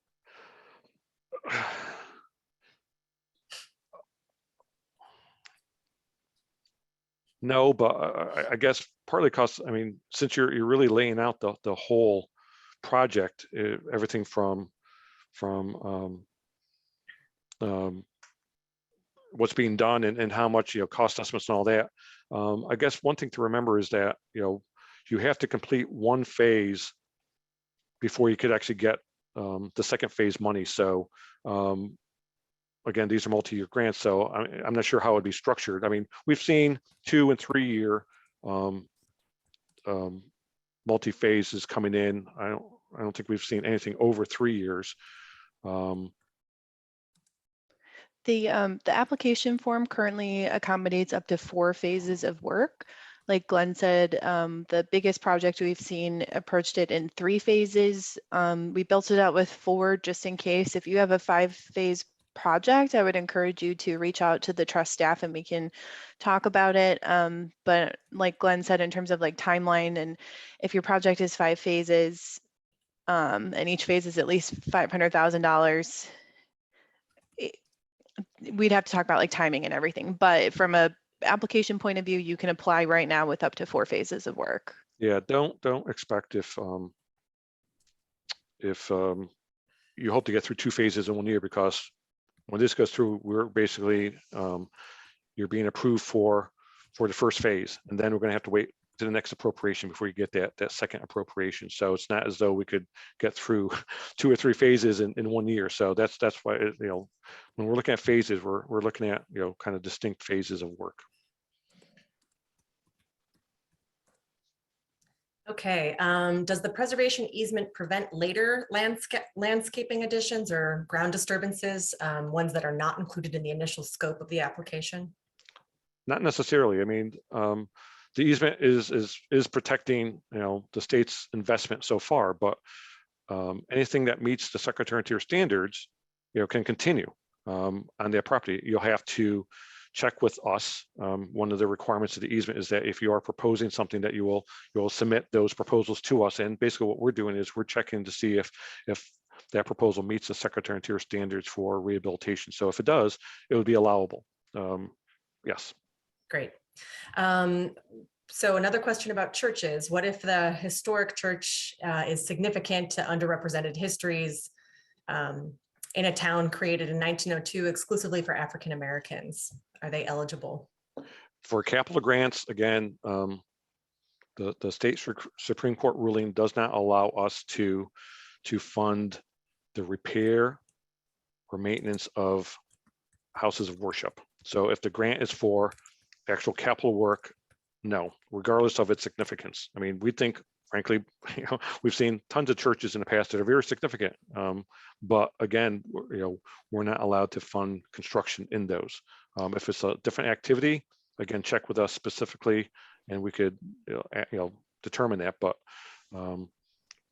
again, the way the law is currently written is we cannot fund the repair or maintenance or construction of houses of worship, active houses of worship.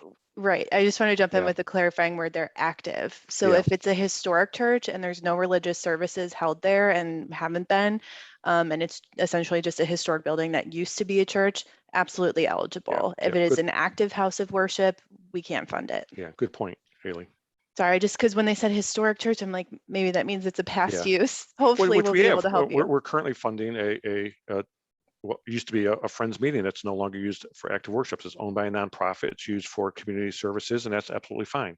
It's the active house of worship that we're not able to fund. I also want to note more broadly about our special initiatives. Both of our special initiatives apply to all of our grant types, but they are subject to all of the same requirements. So participation in the special initiative won't remove any of the other requirements for our program. Last question is, will infrastructure for capital projects such as parking areas, visitor walkways, bathrooms, etc., becoming visitor ready, are they covered under our grant? They are part of would be considered new construction under visitor amenities. So when I was going over eligible activities, is that the right project for your resource at the time? So if you have a leaky roof, if you have other aspects of your historic building that aren't complete yet, the evaluators are going to be wondering if doing a new parking lot right now is the most appropriate use of state funds. So it's assessing whether it's the most appropriate project for your site at this time. But yes, those would be considered visitor amenities as new construction, and it is an eligible activity. I just wanted to circle back to a previous question. I'm not sure if we got at the root of the question, which is basically asking if an MOU or an MOA is acceptable in lieu of a lease agreement. No. No, okay. Yeah. I just wanted to put that out there because I know we talked about, and I also wanted to clarify, I think there's been some confusion about owner assurances versus the owner authorization form. Regardless if you have a lease agreement or not, if you do not own the building, for all of our grant types, you will have to have the owner assurances signed and submitted with your application. For capital applicants that don't have the lease agreement in place, you also will have to submit the owner authorization form. But regardless of the lease agreement or not, the owner assurances is required.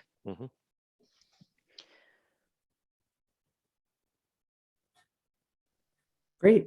Shall we move on to the attachments section? I saw one other question. I'm sorry. I just think it's better to answer it live because we do get this a lot. It was a question about if they could apply for a planning document and then start work before the governor signs the bill. Any money spent after the application deadline is reimbursable as part of your grant. So any money spent after April 14th is part of your grant. If you are going to get started before we have a grant agreement in place, and before we announce the awards, you run the risk of not being funded and then having to pay for it out of your own dime. And B, you have to keep the trust in the loop as if you are funded and as if we have a contract in place. Because if you do the whole preservation plan before we get a grant agreement and then we get a copy of it, it doesn't meet any of our requirements, unfortunately, you would have to redo it and resubmit. So if you do want to start work after the deadline, you are welcome to do that. It is reimbursable, but keep the trust in the loop as much as possible to avoid having to undo incorrectly done work.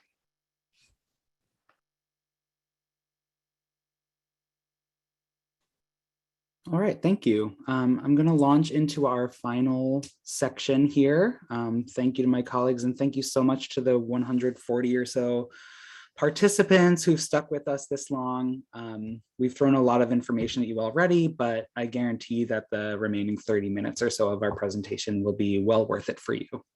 So feel free while I'm speaking to get up and do some stretches or something to get the blood moving, because I'm going to give you sort of a final walkthrough of all of the attachments that we require with our application, and then go into some of the ways that you can set your application apart in our highly competitive program. These suggestions are based on qualities we've seen in highly successful applications in the past. Our attachments can feel especially daunting, especially for first-time applicants, but there are a number of resources available to you to walk you through the requirements step by step. Okay, next slide. So in addition to the online application, we require that all of the supporting documents for your application be submitted to us on a USB received before or on the application deadline. Something important to keep in mind about these USB attachments is that they, together with your online application, form a complete package. They should not be an afterthought. And if anything, the attachments should be compiled before you start drafting your written answers. We do not clean up, repackage, or reformat anything you submit to us. It goes straight to our evaluator panel. So when you're formatting your USB, you should keep your audience in mind and present as glossy, professional, and complete a product as possible, following our directions very carefully. The attachments are broken into lettered sections that correspond to the sections of the application and criteria for review, as my colleagues have described throughout the presentation. And the supporting documents in your attachments should demonstrate the case that you make for your proposal. The contents of the USB should be organized in folders exactly like you see in the screenshot on this slide. Be sure to name the folders using only titles such as attachment A, attachment B, etc., without any extra wording. We have received some USBs in the past with really lengthy titles, and our computer system actually had trouble opening the files, and we certainly don't want that to happen to you.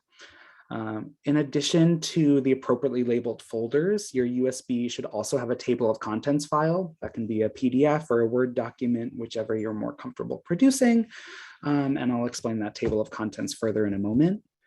Your USB needs to be received by our April 14th deadline at 4 p.m. in order for your application to be considered. We really don't want to be in the position to, receive your materials after that time and have to tell you that we can't consider you for funding this year. While we will accept hand deliveries of the USBs to our office directly, we highly encourage everyone to submit your USB through the mail as a common sense safety precaution during the COVID-19 pandemic. This will require you to be prepared to send the USB well in advance of the April 14th deadline so that we receive it on time. Essentially, if you click submit at 3:59 p.m. on that April 14th deadline on our online portion of the application, that is not a problem as long as we've already received that USB. For anyone who's concerned about receipt confirmation with a mail submission, you should know that when we receive your USB in the mail, we will send you an email notification to let you know that we received it. Now I'll explain the table of contents and then explain the attachments in order. Next slide.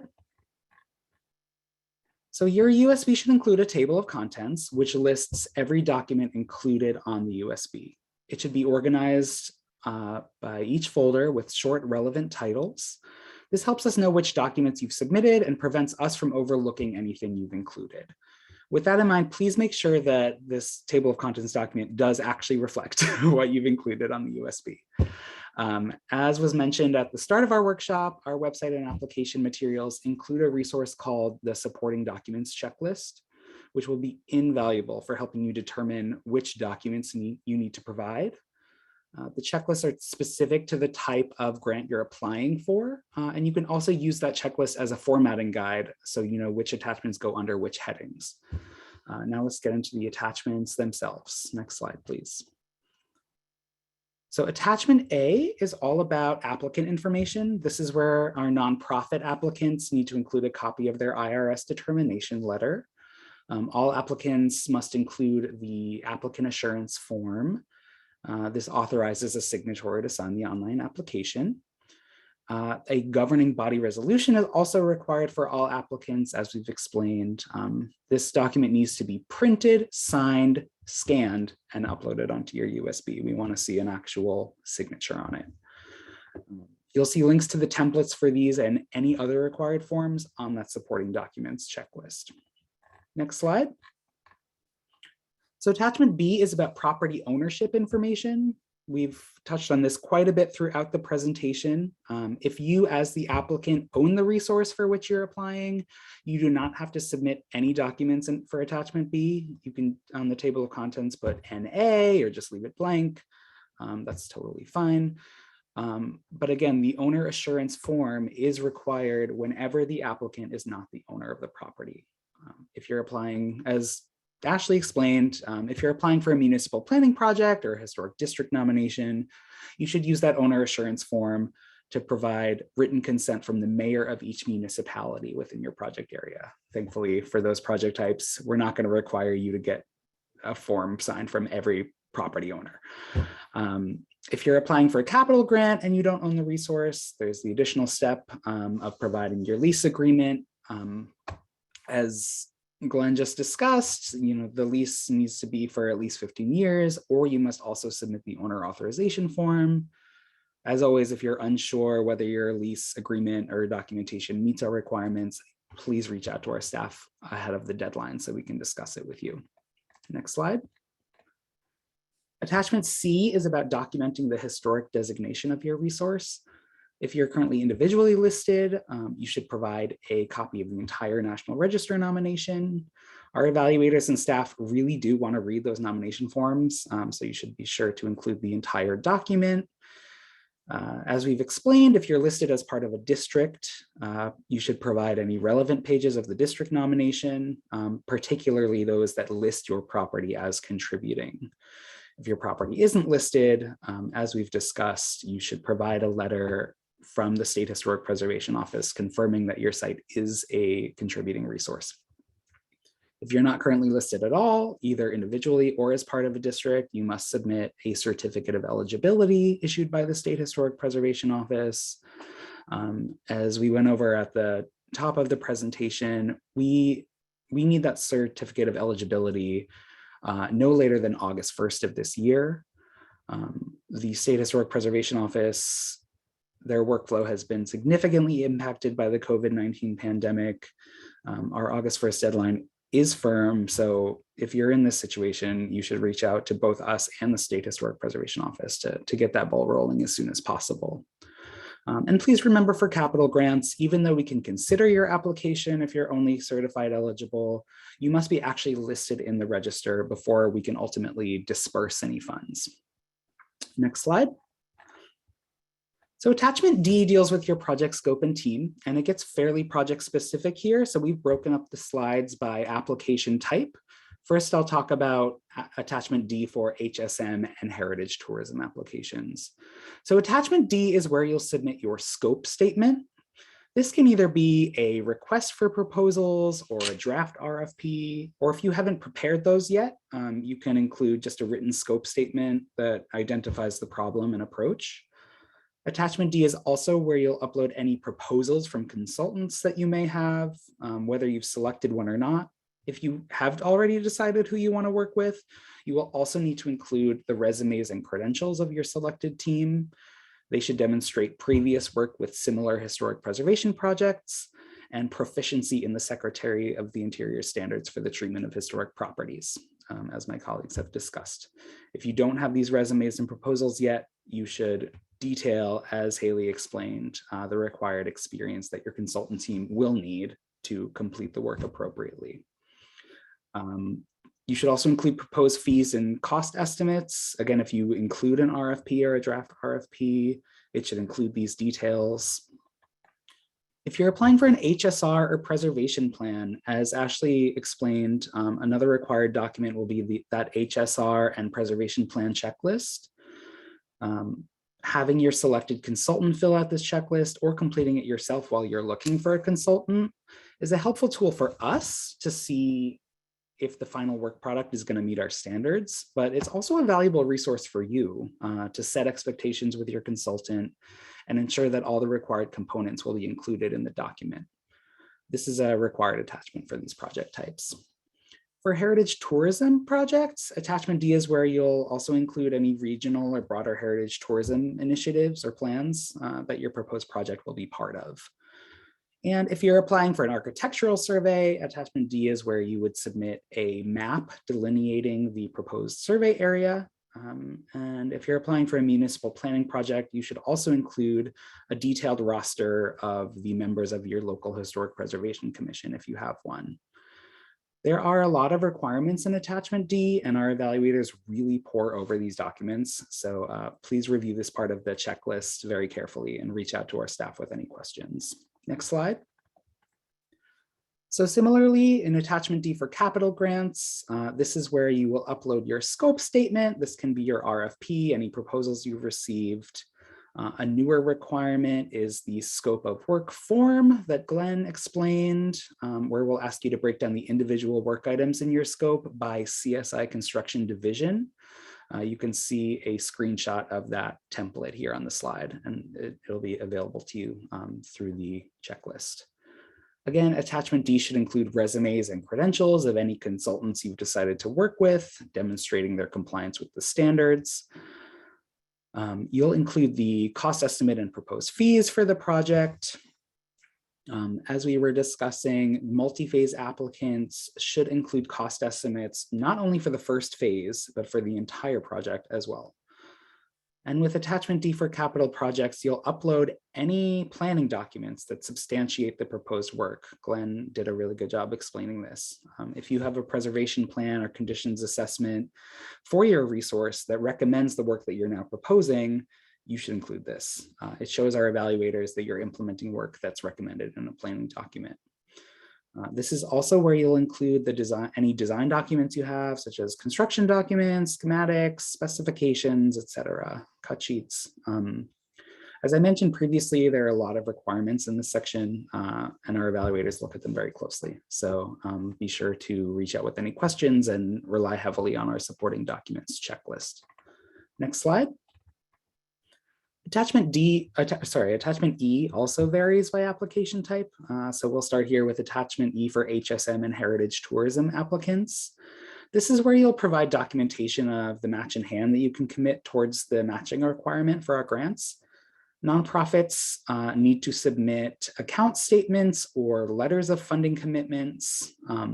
Please note, if you're providing material like this, you need to remove bank account numbers or any other sensitive information that you don't want to be public.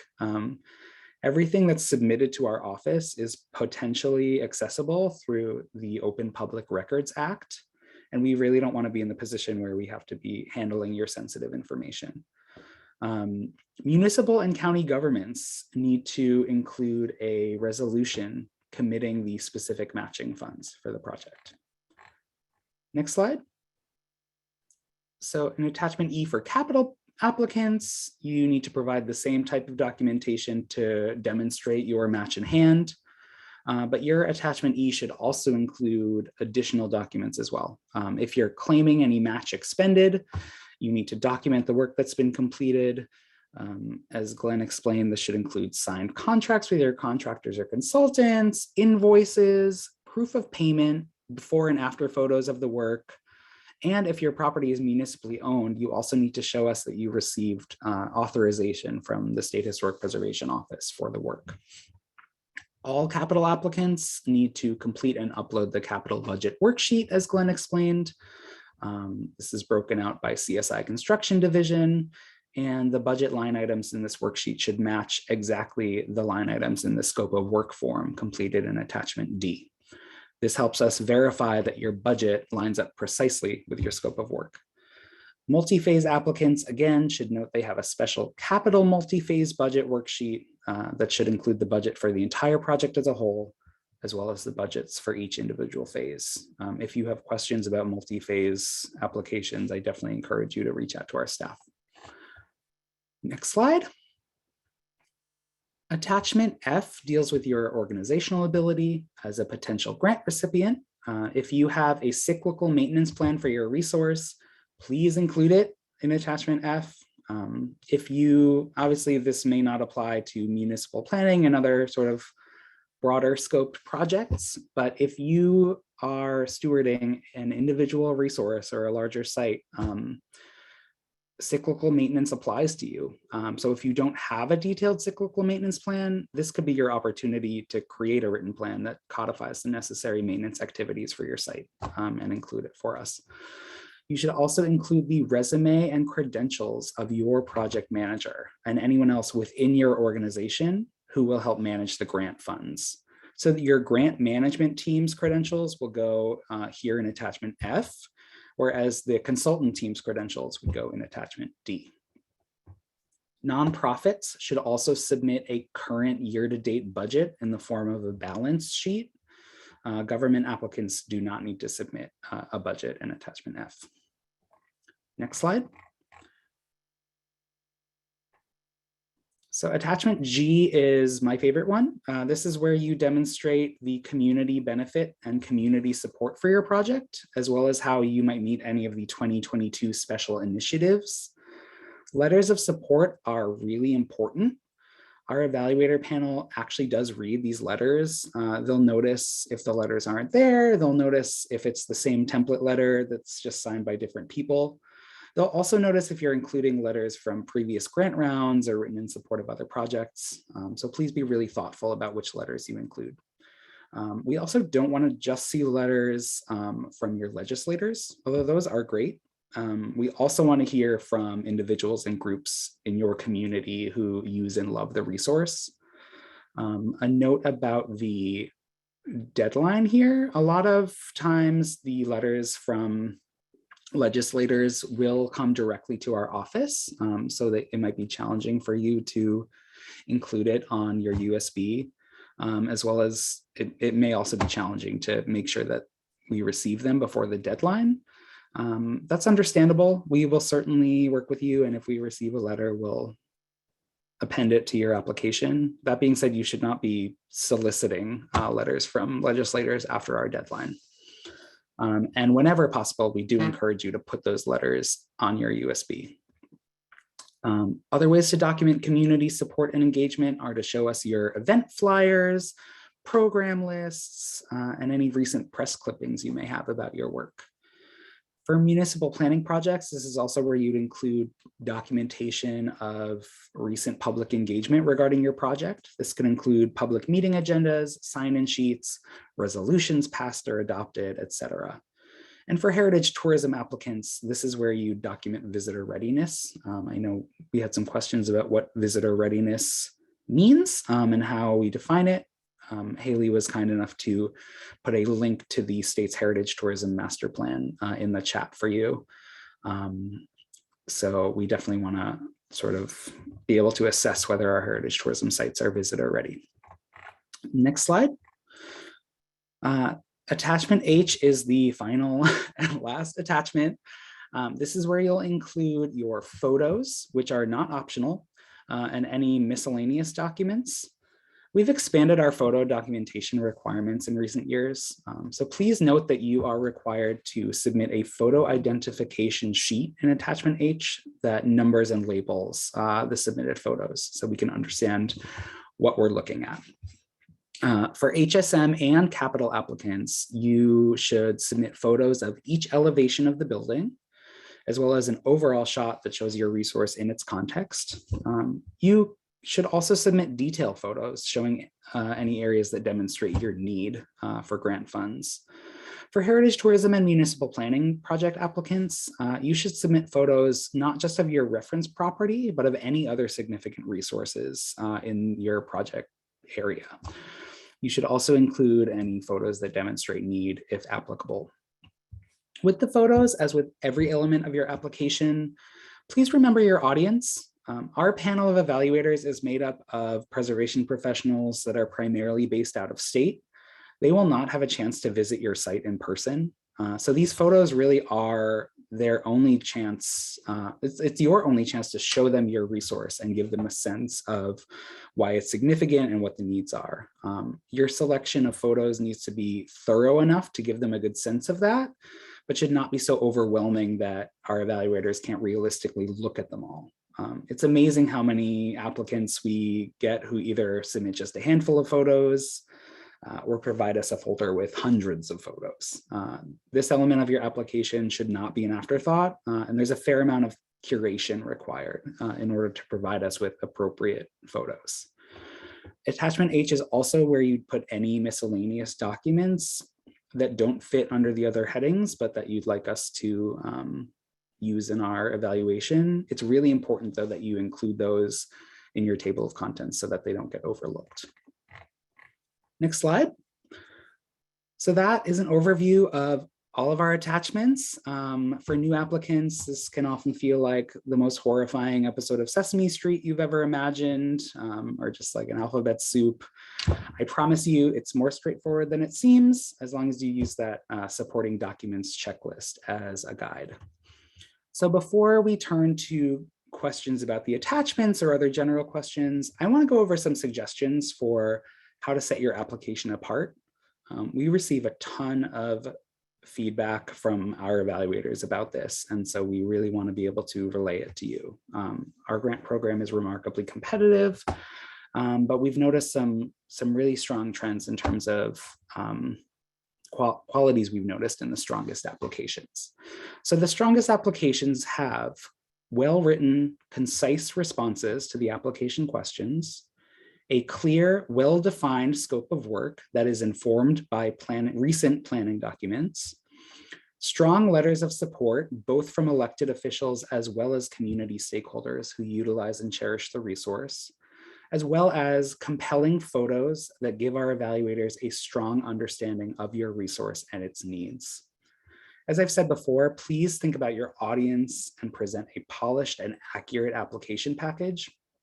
Check your numbers. Your budget should be accurate in every part of your application, from your written responses to the budget worksheet to the proposals from your consultant. So make sure to start early, download a copy of the online application, keep that supporting document checklist close by, use it as your Bible, and double check it before you put your USB in the mail, well ahead of that deadline. Most importantly, keep in mind that we will no longer accept supplemental information of any kind during the evaluation process.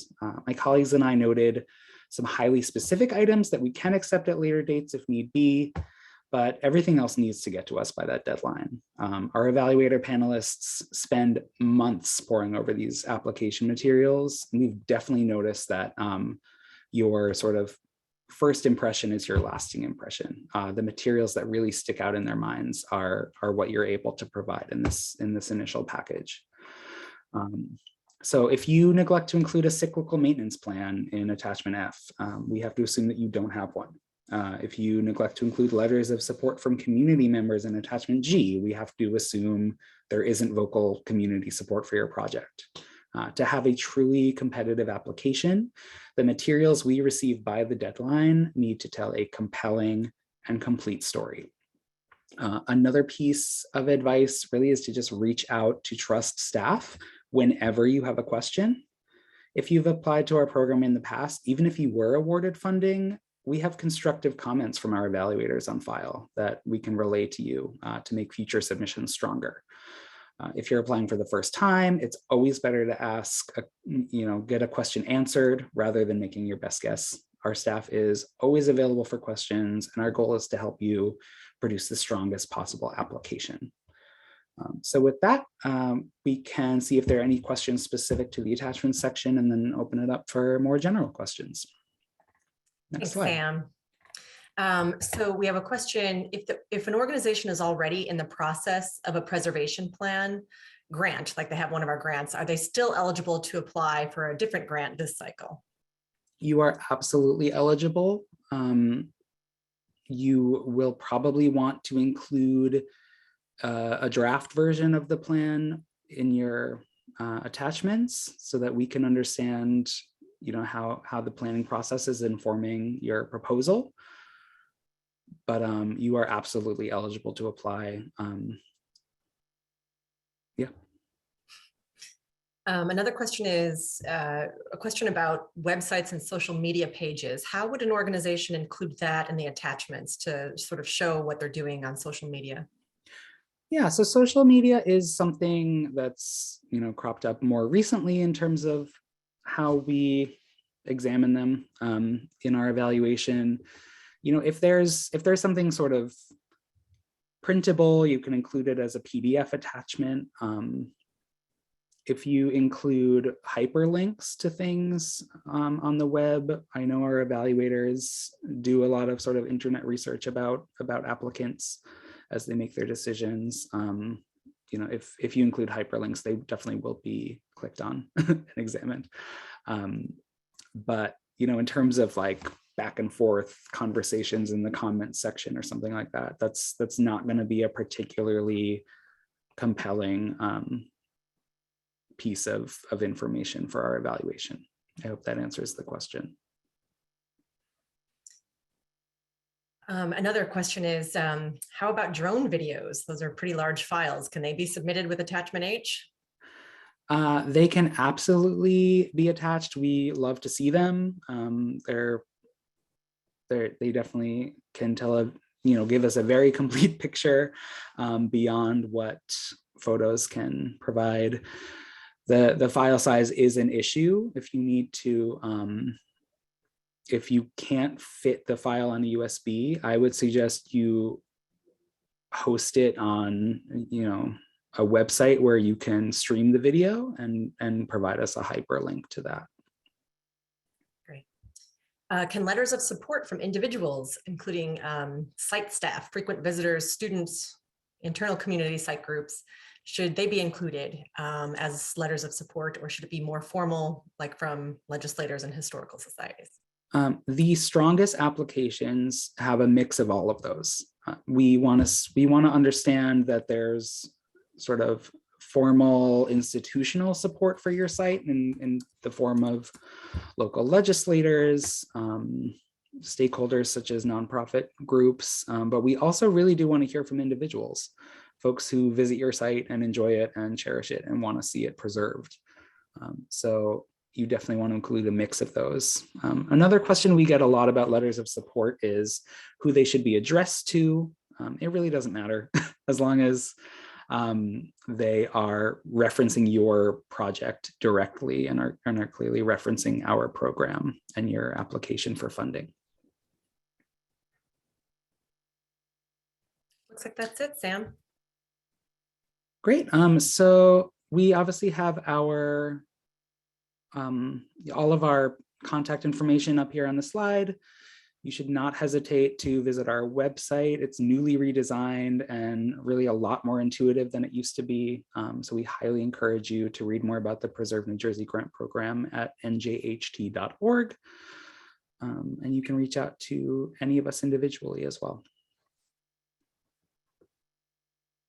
Okay. If we've reached the end of our questions, we just want to thank you all for sticking with us. I think we're still at 129 participants, so we appreciate that you stayed till the end, and keep in mind that this whole workshop has been recorded and is available for you to review after the fact. So any questions, just let us know, and good luck preparing your applications, and we're going to look forward to reading them come April. So thanks, everybody.